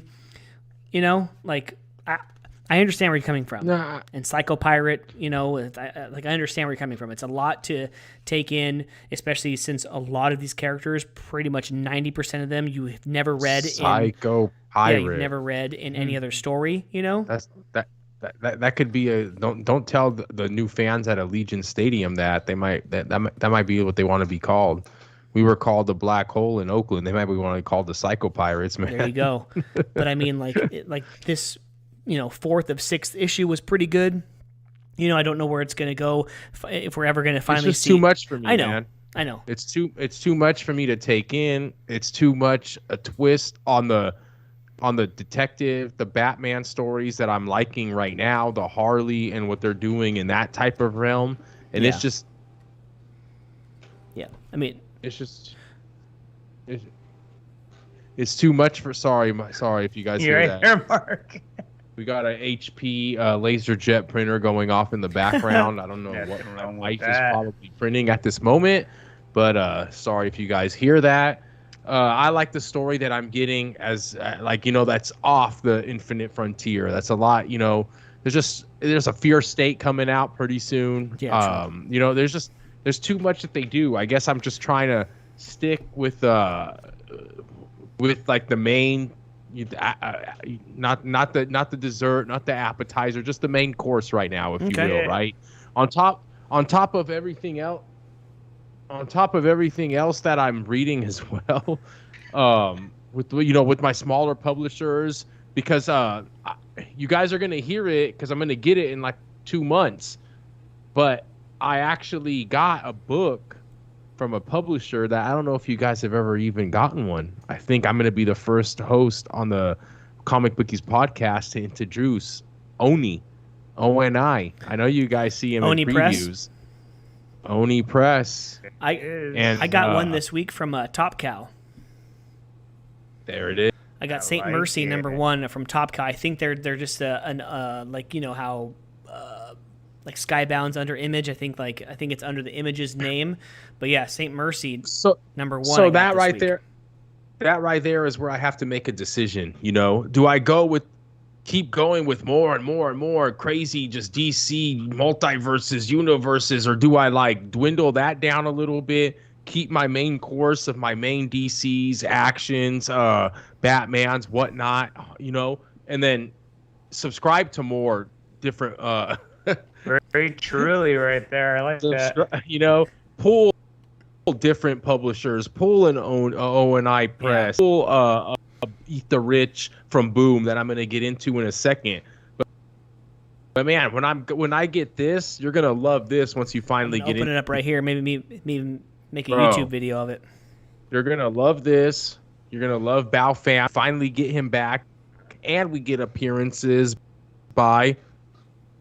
Okay, and we get an appearance by someone else that I believe it at the end of this book, which you did read. I did read that. So, I mean, dude, I Arkham Knight? love the stories that were. This too, man. This has nothing to do with I anything, know. but it is Black Label. I can't. Oh man, well, you guys didn't. I might read- open. oh, I think I might man. open it up tonight and read it. I might open that up right after we record. I'm and read it. I'm getting blue balled over here because it's like I want to talk about all these. I got no co-host to talk about know, it with. I know. But so I guess since I can't talk about Bao Fam and Clown Hunter, I can't talk about Batman, Catwoman from TK. I guess we can't talk about Tamaki's detective if you want, for sure. Mike. But if you go ahead, get into it. If not, I'm going to get into this book by Boom that I'm about to pull, and that it came out last week. And so go I read ahead, it Mike. earlier too, or tomorrow. I mean, we have everything going on in Gotham still. All of his. There you go. His underground, Batcave was pretty much ruined. He has to find somewhere else. Obviously because he got caught by the cops, and he just has to lie low. His apartment got blown up by Worth. They're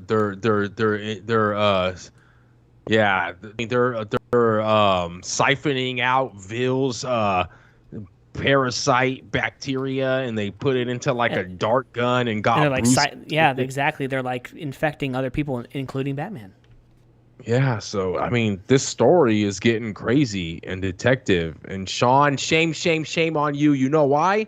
Because I forgot to tell you, and this is the biggest thing that I got out of Batman Detective Comics was the Arkham Knight. Freaking Knight.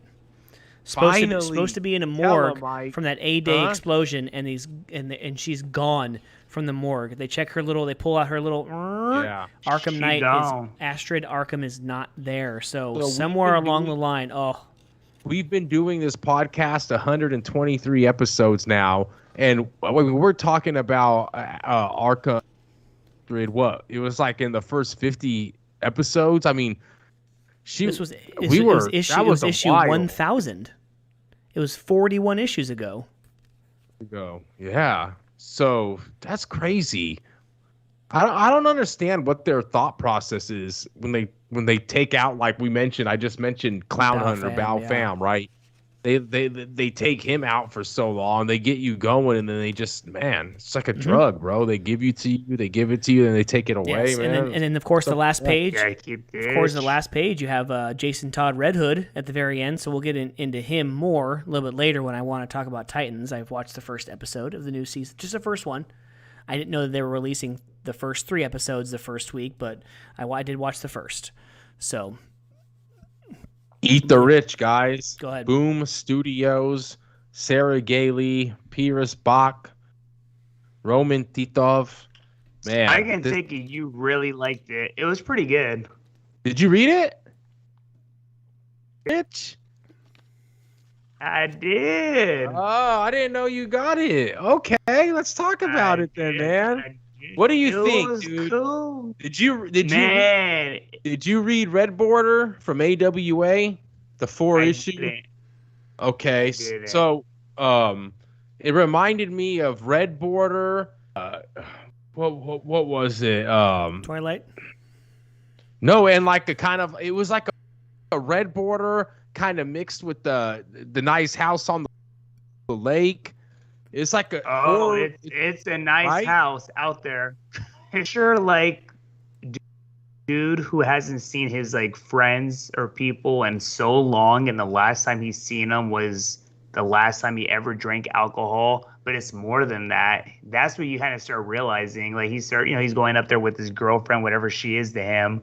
And last time I seen them, was the last time I ever drank. But that ain't just the last time he's seen them. Like they're into some like off the wall rich people type stuff. I mean, yeah, there's definitely like there's like this one scene where they show like something getting chopped up. And I mean, so that's basically this girl, she's dating this guy. I think they met him in like law school or some type of like business school. And the guy's parents are rich, the family's rich. They have butlers, they have nannies, and they're telling like you can't even talk to the nannies, like, oh, you can't talk to like the workers or whatever. It's like they get a hella trip. mad if you do.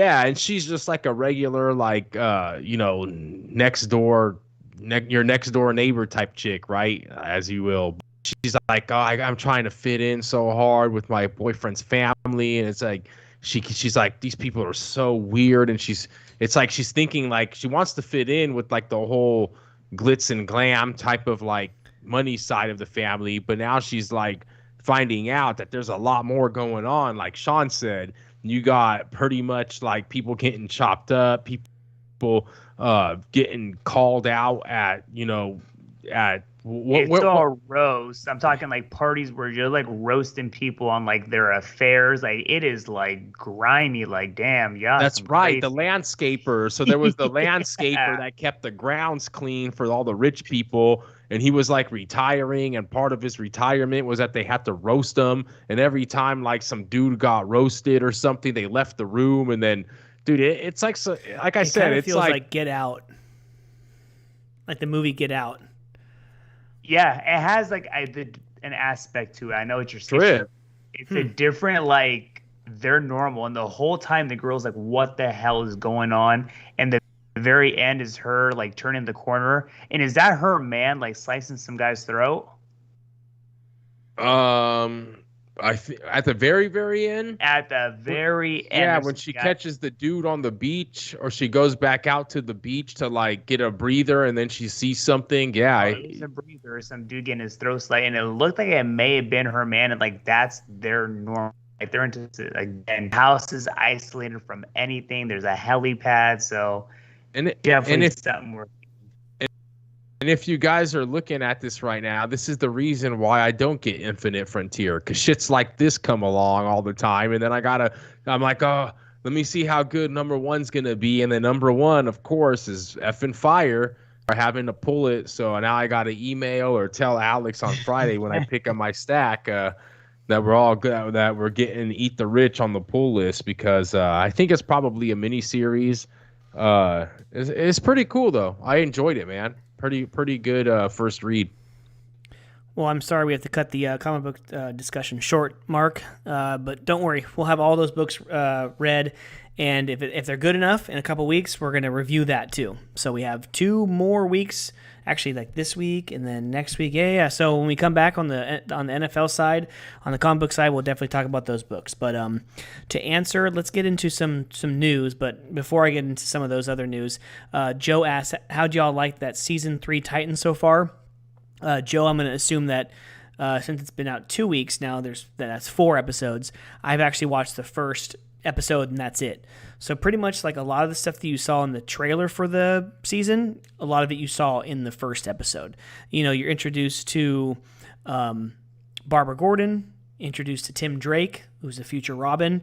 You also, have the whole carnival scene, and Jason Todd pretty much, like if you read any comic, if you've read comic books, you know that Jason Todd gets killed by the Joker and then comes back as Red Hood later. So that's the whole, from the preview, that's the whole shtick of this season, is him coming back as Red Hood. And then the very last scene, of course, of that first episode is pretty much like the same exact thing as that scene if you watch the animated movie Batman Under the Red Hood.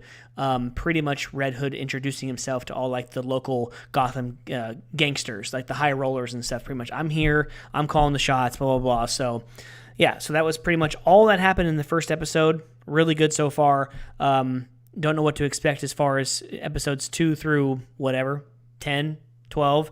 But yeah, hopefully on the next couple of days, especially before we record in 2 weeks, I'll have a lot more episodes that I'll have watched, and we'll review more. But Sean, get caught up. Like, how far are you in Titans? I'm actually on episode 3 or 4 of season 2. Okay, cool. So did you meet Superboy yet? I don't think I maybe made an episode or 2 before that. I haven't met him yet. Okay, cool. So yeah, so you'll enjoy that, and then get caught up, and then so that way we can discuss. So what we also can discuss is what if. So we usually talk about our shows like last. So since I'm on that little train, let's talk about what if. So if no one knows what if is, it's pretty much an animated series that Disney Plus is doing from Marvel, and it's pretty much asking the questions. I think they had comic books on this as well. Like, what if this happened? What if that happened? And it's pretty much narrated by the Watcher, just some cosmic being, And the first episode was what if Maggie Carter became Captain America and not, Steve Rogers. And then the second episode is what if T'Challa became Star-Lord and not Peter Quill. So, Sean, how'd you like both episodes? Which one did you like more? I thoroughly enjoyed both of them. It's cool, especially being animated. I'm with you on that, bro. It's funny because I think this actually had the lowest rating out of like the new Disney shows, the Loki, can't even think of the other ones. Winter Soldier. WandaVision, all of them. This actually had the lowest, but it's like this actually was one of the very early and enjoyable ones. It was hella good. I liked it for animated series. A series, but I definitely enjoyed both of them. If I were to like one more than the other, maybe like by like an inch. I did definitely like Black Panther. That was my favorite one. Being Star-Lord, that was badass, that was really really cool. I definitely like that. And then like Thanos is good. Like they turned him to be good. Thanos is good. I lost my mind when I was like, Thanos is actually good. I was like, okay, this is totally what if. But man, the way they're putting it together, even with Maggie Carter, Captain America, they still have Steve Rogers there, but it's crazy. Like he gets shot, so I mean, basically she has to go in, real quick and don't turn into basically Captain America. And it's crazy, man. And like the whole episode was like her pretty much having to prove herself as a woman in the 1940s that like I can be Captain America. Like, oh, like we wasted that serum on you and whatever. But that was a really good episode. But T'Challa, man, how'd you like how it ended too? How'd you like how it number one ended, where she actually, the war is already over. You seen Samuel L. Jackson, so you gotta kept that same theme. Yeah, for sure. And then they actually, and I like how the Collector had like a bigger part than just kind of like a side part. He was like the main villain who like collected all these things.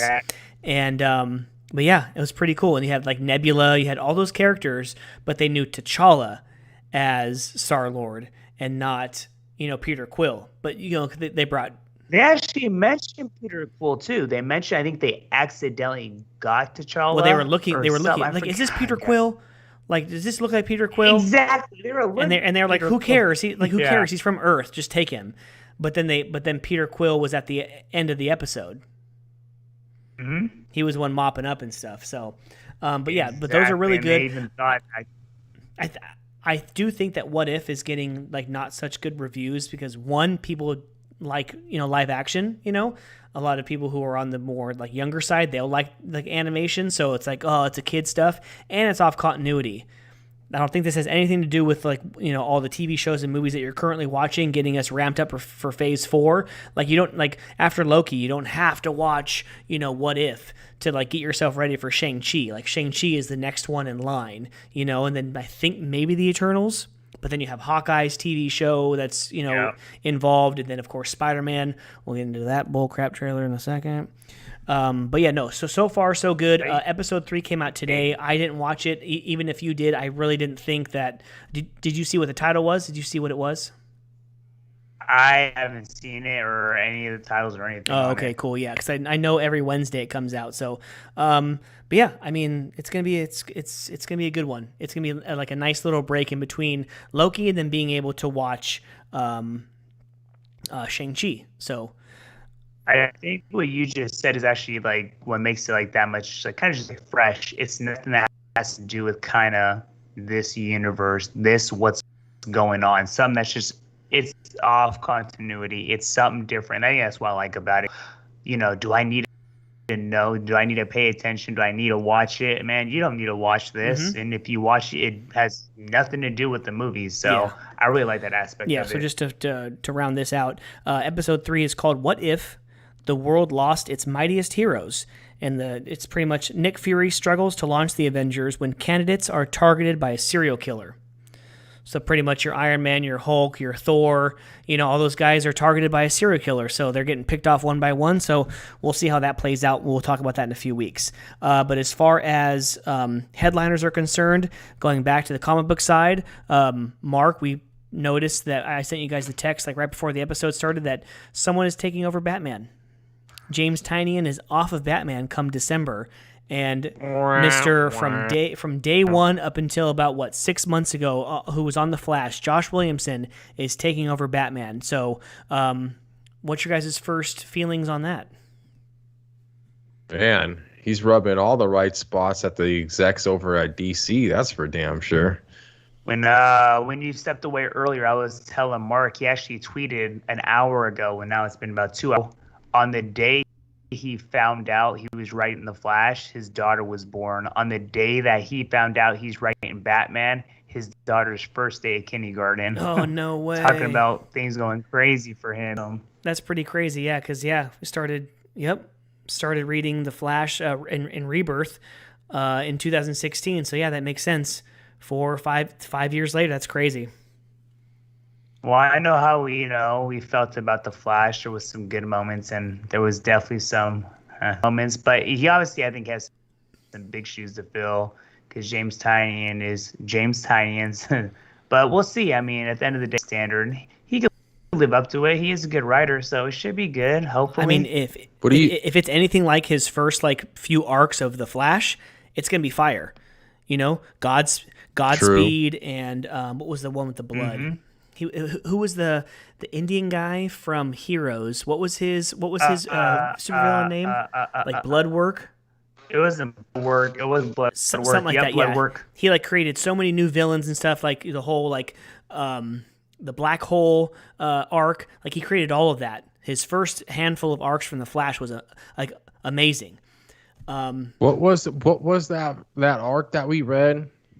Year one or something. Yeah, year one was cool. And then after they had the whole Force War, which they're doing already now in the Flash. I'm watching the Flash. I'm starting to catch up. That whole Force War with the Strength and the Sage Force and the Speed Force. That was Josh Williamson 2 years ago, and they're already taking that storyboard and they're planning it into the CW. They can't think of anything else to put in there. But like I said, if it's going to be with the transition to Williamson, if it's going to be anything like his run in the Flash, the first 6 months to a year will be fire. So Can't wait for that. And that's all we have on Josh Williamson. But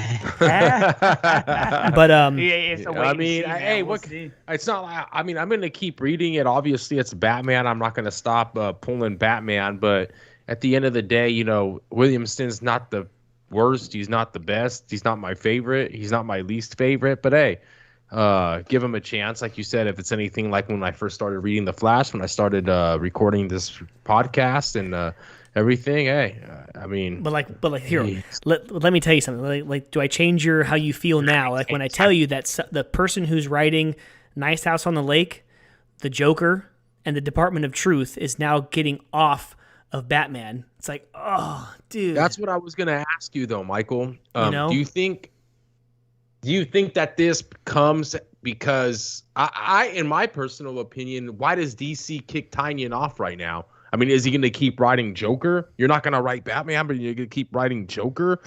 I think Joker's going to be passed on to someone else. I think Tynion wants to do more of his own independent stuff. We've seen Scott Snyder go this way.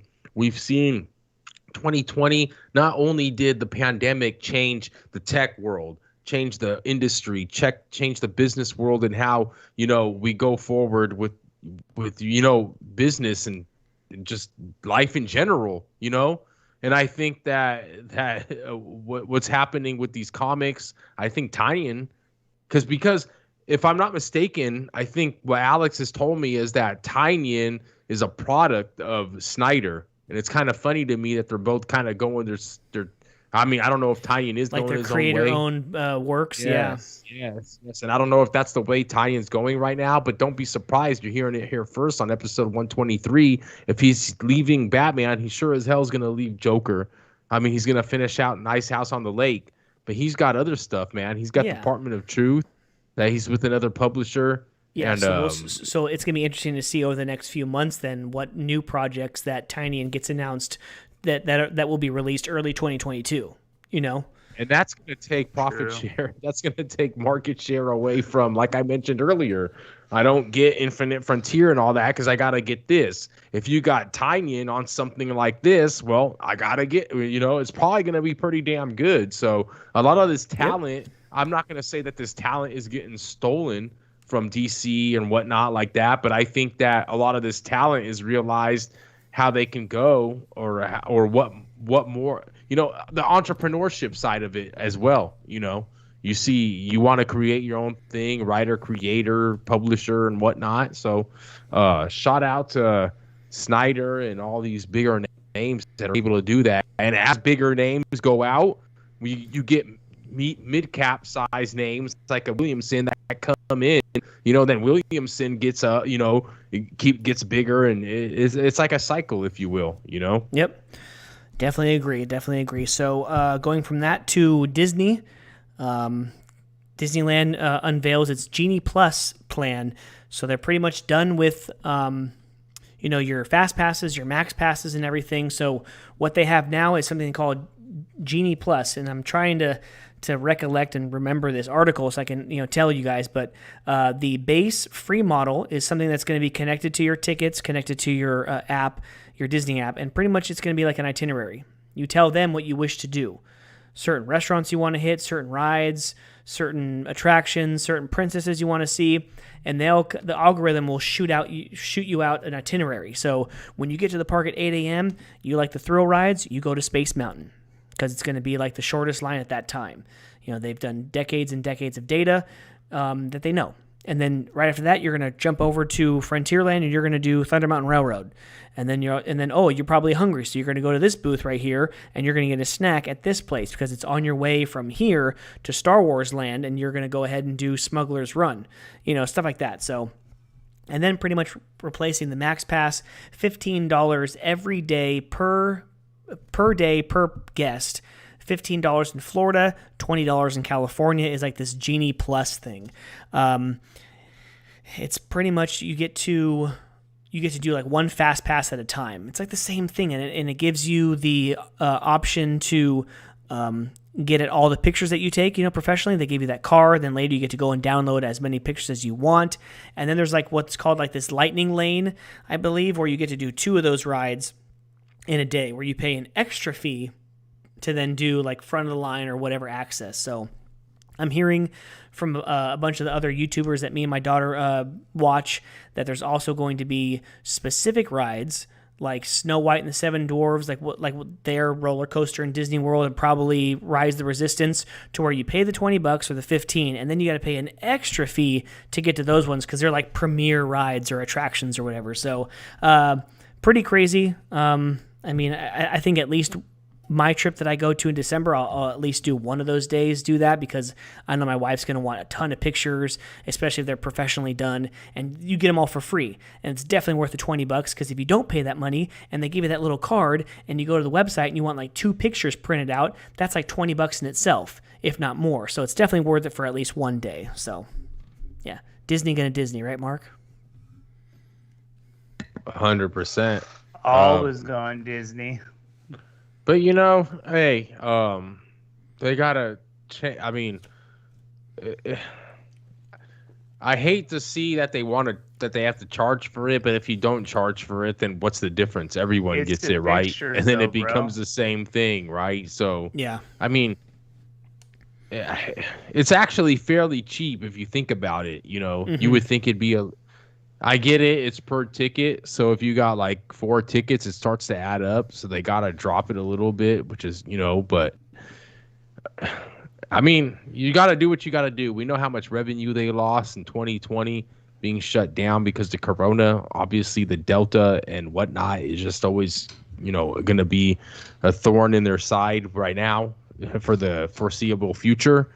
And I mean, I'm pretty sure you're gonna pay for it, Sean. You'll probably pay for it. It's I mean, sure, man. Like I said, I'm probably gonna pay for it like the one day and just like concentrate on getting a bunch of pictures of the kids. But the other days, I don't know if I will. If it's only us 4, me, my wife, my daughter, and my son, me and my wife are gonna take advantage of the single rider line. You know, you go in that one short line where it's just one person. You ride the ride by yourself, and then you get the stroller pass from the person at the exit. They give you like this green piece of paper or a red piece of paper, and you go out. I give it to her. She goes through the exit and she goes straight to the front. And it's like, oh, like I was watching the kids in the strollers, and hopefully they still have that whole aspect, and you know, hopefully COVID didn't ruin that. But if that's still there, that's what we're gonna be taking. Look at these guys. You guys are getting top notch secrets right here. Disney secrets. The stroller pass. Gotta know, man. Gotta know. And then there's like 2 or 3 rides at Disneyland. One of them being the 3D, you know, the Toy Story one where you pop the little things and you like shoot the targets and stuff. A little game. There's like 3 rides at the park to where there's like something called the Buddy Pass, and that's if it's you're 2 significant others or 2 like a couple, and they have one little kid who's able to ride, but like no one else is going to be able to go on there. They hand you a green piece of paper, and then you get to go right to the front of the line because they're going to sit in between you. And there's, you know what I'm saying, like if they're like the odd man out, but they're a little kid, it's something like that to where there's like 2 or 3 attractions at Disneyland or California Adventure to where you say, hey, do you have a Buddy Pass? Like the person, the attendant at the exit, and he'll slip you a Buddy Pass, and you go through the exit automatically. All 3 of you jump right on the ride. It was awesome. I did that for I forgot what the name of the ride.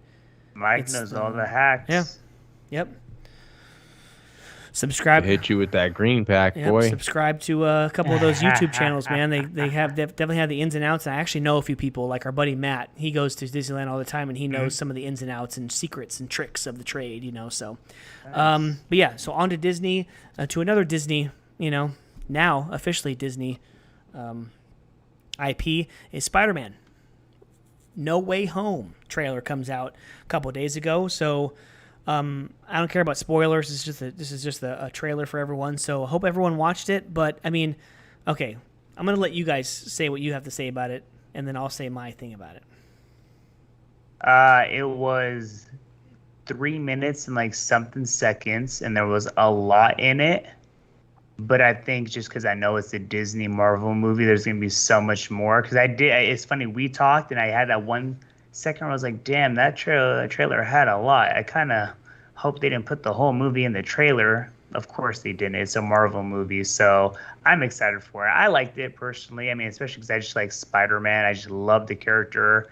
I knew they were going to have Doctor Strange. We all knew. We got a taste of all the villains that are going to be in there, and there'll probably be even more. There's not going to not be a surprise. Rather, it's another hero in there, another villain in there. So, I don't know. Overall, I liked it. It was cool. I even like this interaction between him and Doctor Strange. You already see some already a little bit of like the comedy in it. I'm like, okay, that's a Marvel movie. So, overall, I liked it. It was cool. Okay, Mark. Well, I caught it pretty late. I think it's gonna be a pretty good movie. They're releasing it Christmas time. I saw in the trailer. Yeah, I think says I think this it's Christmas. December, yeah. You know, I heard your take on it, which you're about to spiel it out to the audience right now. So I mean, go ahead, let them have it. I think that you obviously have a great gripe on it, and I don't know, man. It's Give a it trailer. to him. It just gave me a bad feeling, like I don't know. I just started I saw it, and it was besides my wife, I was the first person who I knew who saw it. So she watched it, she sent it to me, and then I watched it, and I was like, first thing I thought was like, wait a minute, this whole movie is based off of Peter Parker talking too much. And that's how Doctor Strange screws up the thing. Like, he doesn't touch him. He doesn't, he's not eating a bologna sandwich, and, that gets thrown into the multiverse, and, someone else getting hit in the face with the bologna sandwich, totally butterflies effects, and that's how you get... So you get 3 different Spider-Men. You get old villains. You get, ramping up in this MCU, this stage 4, and someone who's not supposed... Seth Everett always says this. Someone who's not supposed to be a dumb character, he's being a dumb character right there. Like someone else told me, they're like, oh, that's just Peter Parker being Peter Parker. I'm like, no. Peter Parker's not, dumb. He's, funny, but he's not being dumb. And, right there, he was being dumb. He was like, oh, MJ gonna forget me? Oh, well, Henry or whatever, his friend, I can't have him forget me or whatever. So, I'm always hearing, I see... Henry was getting questioned in the trailer, though. Yeah, he was. Yeah, so that boy, you look up a hashtag of everything. It's like, oh, everything is Spider-Man. Can't wait. Dude, if that trailer or whatever, or if that was, The Flash, like I told you guys last night, that would have got dumped on. Rotten Tomatoes is going to have oh my God, they're going to, give it 100% rating. But it's like, what? I'm just saying, there better be something else in the movie and in that scene to make it, to get to where we are in the whole movie. Because I'm telling you, the rest of the movie looked badass. You see Doc Ock, you hear at least, Green Goblin, you hear that Electro's going to be there, the other Spider-Man and everything. It looks like a cool movie. I'm ready to see it in the theaters or at home. I really don't care. I'd rather see it in the theaters because that's going to be an action-packed movie. But yeah, I mean, just it's going to be a good theater movie. They know what they're doing. I'm just saying, I had a bad feeling after that scene. And then I started getting in my own head, being more of a DC homer, wait a minute. If that was the Flash or Batman movie, people would be crapping all over it. But because it's hashtag MCU, hashtag Spider-Man, hashtag Disney, that's going to get automatic, it's just such a bias since 2008. It's incredible. Yes, the movies and TV and now Disney Plus TV shows are superior for the most part, but sometimes something's got to be called out. And I swear I'm gonna be calling that out until December, until Christmas time, until that scene comes out. Because it's no, you can't just say hey, what about this? Hey, what's your favorite color? Hey, what city did you grow up? Will you stop talking? Boom! And all of a sudden, this whole movie happens because he couldn't. Dr. Stephen frickin' Strange couldn't pay attention because Peter Parker was talking. That's just stupid. Stupid. Who was he talking about, Mike? Who was he talking about? No, he was talking about wait a minute, so no one's gonna remember I'm Spider-Man. Wait, what? If he does, if he does the spell, but but what about MJ? But what about Henry, his best friend, the Filipino kid? But what about him? No, I don't know if I can go through with this. He's like, stop, I'm trying to do this, and he's doing his, he's doing his thing, and then he goes, will you relax? Will you stop talking? And all of a sudden, I don't know, and then everything just gets. It's dumb. I thought it was dumb. I'm interested. Doctor Strange couldn't last, man. One man for D. Strange. D. Strange. Avengers Endgame, he thinks of billions and billions of outcomes and notices that, Tony Stark dying saves the universe, but he can't cast a spell because a 18-year-old kid's talking to him. Stupid. Stupid. You hear that, dumb. Marvel? You hear that, Disney? It's Comic dumb. Bookies podcast right here. Stupid. Yeah, so go Okay. ahead and point me out the comic book where that actually happens. And like, oh crap, they actually copied an actual comic book. Okay, fine. Then I'll shut up. Or if there's something else in that scene that like happens, maybe something like he goes no, and like actually Peter Parker like goes to grab him and he grabs his hands, then fine. But if it's just based off of him talking to him and him getting like flustered and stuff, then this is dumb. But I'm praying because I love these movies too. I'm fingers crossed that something else happens that makes him mess up. So do you think like how? I mean, obviously we haven't even watched the movie, so I know we can't even talk about it till I guess the movies even comes out because I think like the way I took it was he doesn't want people to remember who he is. He goes to Strange. He says Strange basically do something to make it go away. Strange's homeboy says don't do it. He leaves. He winks at him. I got you. I'll do it. He's doing it, and Peter Parker starts talking to him like, hey, hold on, but if you do it, what's gonna actually happen? Well, pretty much everyone's gonna forget you, who you are, especially including Mary Jane, your friend, blah blah blah. And he goes, well, is there a way to like do it without them forgetting? And I think the way I took it was kind of just like, just shut up, kid, while I'm doing this. Let me do it. But he also knew there was gonna be some like consequences to a degree. But it's a trailer to me. I don't know. That's a good aspect, Sean. I'll admit. That's kind of the way I took it. Yeah, aspect. I didn't take it so serious like he messed up the spell. I think he actually did the spell. I mean, again, it's a freaking trailer. I just didn't look that. I didn't think that much into it. But people do think a whole hell of a lot of these DC trailers. They crap on the Batman because something else like, oh, did you see the Batmobile? Trash, trash, trash. But they see Spider-Man. It's like, oh my God, Peter freaking Parker. Like, I love Spider-Man. Like, I love it. But like any DC movie comes out, it's like, Aquaman, trash. Justice League Snyder, trash. That's a hell of You look good, bro. You can't deny it. A different aspect too, because if you look at like if you take the time to think of like that scene, you really had to think into like that. Yeah. And I'm not even gonna crap on the Bat car because I like the Bat car, but the Bat car is actually there. You don't need to think into it. You just got to look at it. Do you like it or not like it? There ain't much thinking into that shit. I just got really negative. Like, like when after I saw that scene, I just like started getting like, I dove into a deep hole of darkness. It's like, everyone's after DC and blah, blah, blah. Like, I know it's going to be a good movie and I know there's something more to the scene. I just like in that moment, I was just like, screw this, blah, blah, blah, I thought he was being just an annoying little kid. Like, hold on. Can you do the spell? But can we kind of have a couple things not happen? Yeah. I think it's just. But this is why I like different perspectives because Mike pretty much had me sold on the fact that how you gonna have him talk and you Strange and could do all this in Endgame. But then when Sean came on the mic and he started talking, I was like, okay. I kind of Sean's saying too. Yeah, I don't know. I gotta watch the whole movie. I think Mike gotta watch it. I think Mike might be kind of undercutting it a little bit, but I think what Sean was saying, it might not be, he just wanted like a little bit, but I think that the way they put it together isn't going to be as bad as you think, Mike.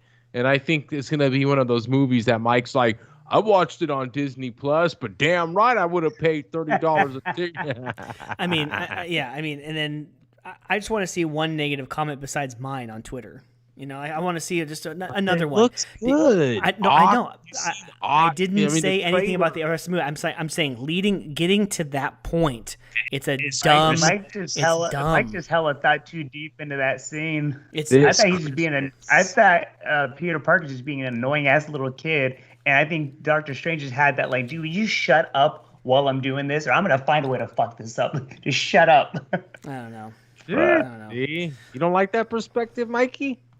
It's a dumb way to like, dude, that like totally opens up everything for the multiverse and like what is to come in all these movies and TV shows. Really, a kid distracting an adult, a wizard, a sorcerer supreme. I I don't It's even think he's dumb. distracting him. I think that's probably, I guess, where the difference is. I don't Something think he's needs. I'm just saying something distracting needs him. to happen. Yeah. Something needs to happen Oh, because like I know I'm gonna like the movie. I just it just kind of irked that me that scene. way. Yeah. I don't know.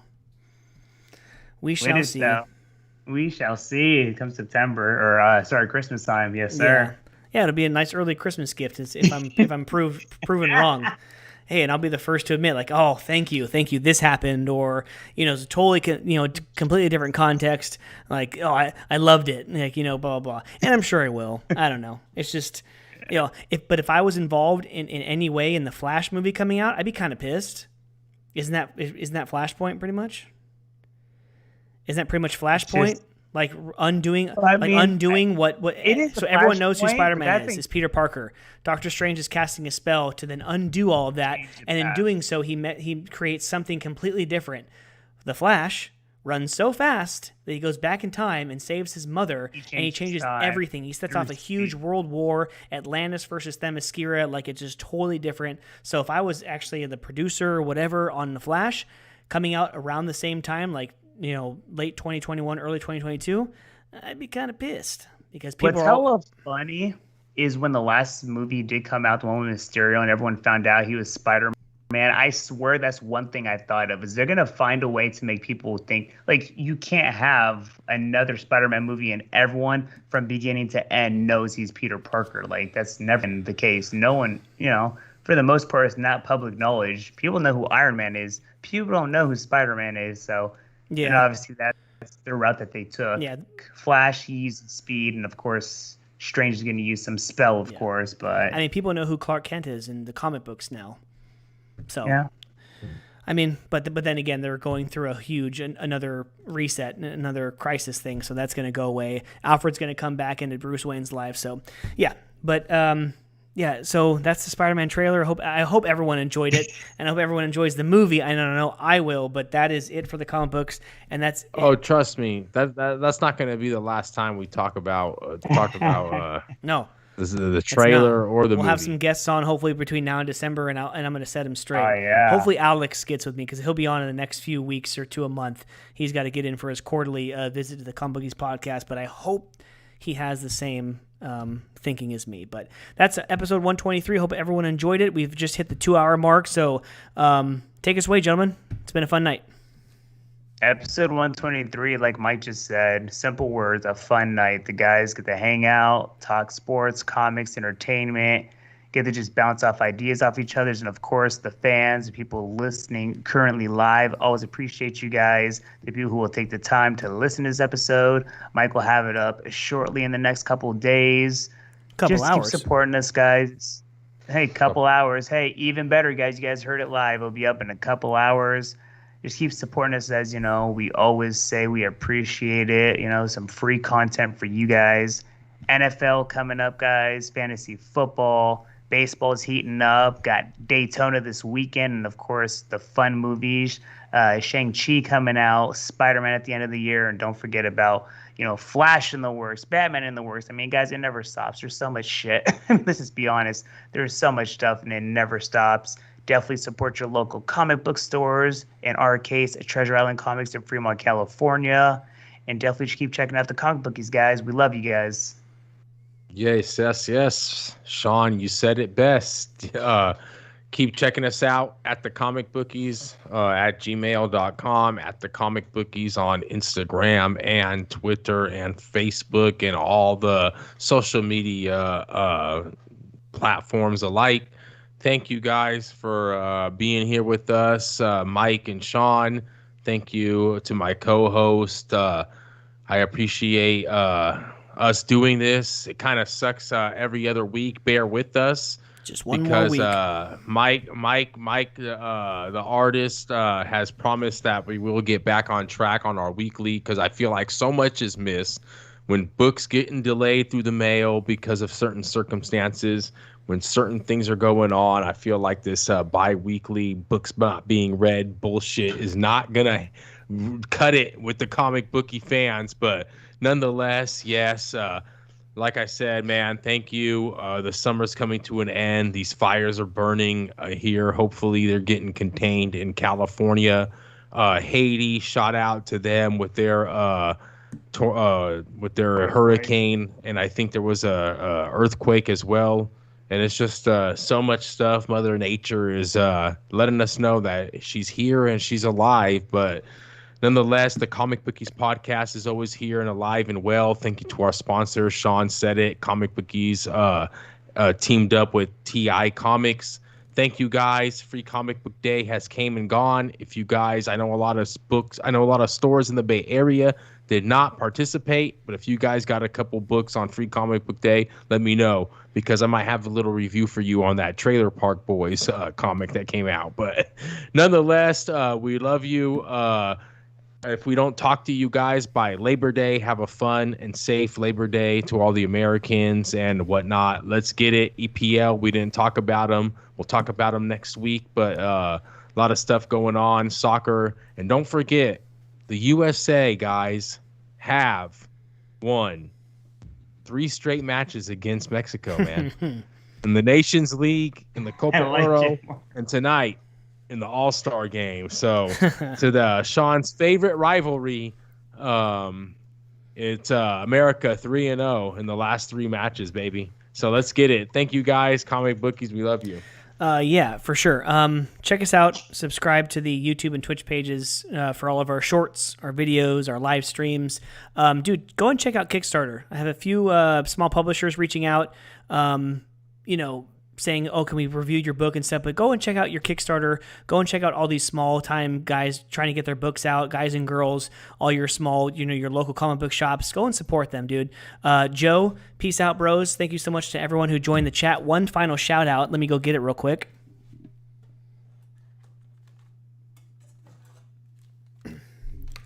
Let him know. Here's the hand-painted copy of Parallel.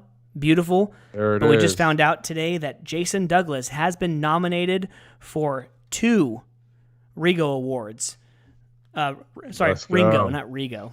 Congrats, brother. Yeah, but thank you so much, Jason. You've been on the show for 3 times, hopefully a 4th, 5th, 10th time. We love you. Thank you so much to him for creating this book. We all have like 3 or 4 issues each, but I'm not too sure what the categories are, but good luck. Hope you win. And I hope everyone can listen to this and subscribe to our channel. And yeah, join us every single week for the Comic Bookies podcast. We will see you back in 2 weeks, but after that, we are back every single week. Enjoy the sports, Weekly. Enjoy the comics, and enjoy each other. Peace the hell out. See y'all next week. Peace. Peace. And always enjoy each other. And don't always be out there looking for money like the naked baby from Nirvana's cover on the 1991 Nevermind album, who is now trying to sue some of Cobain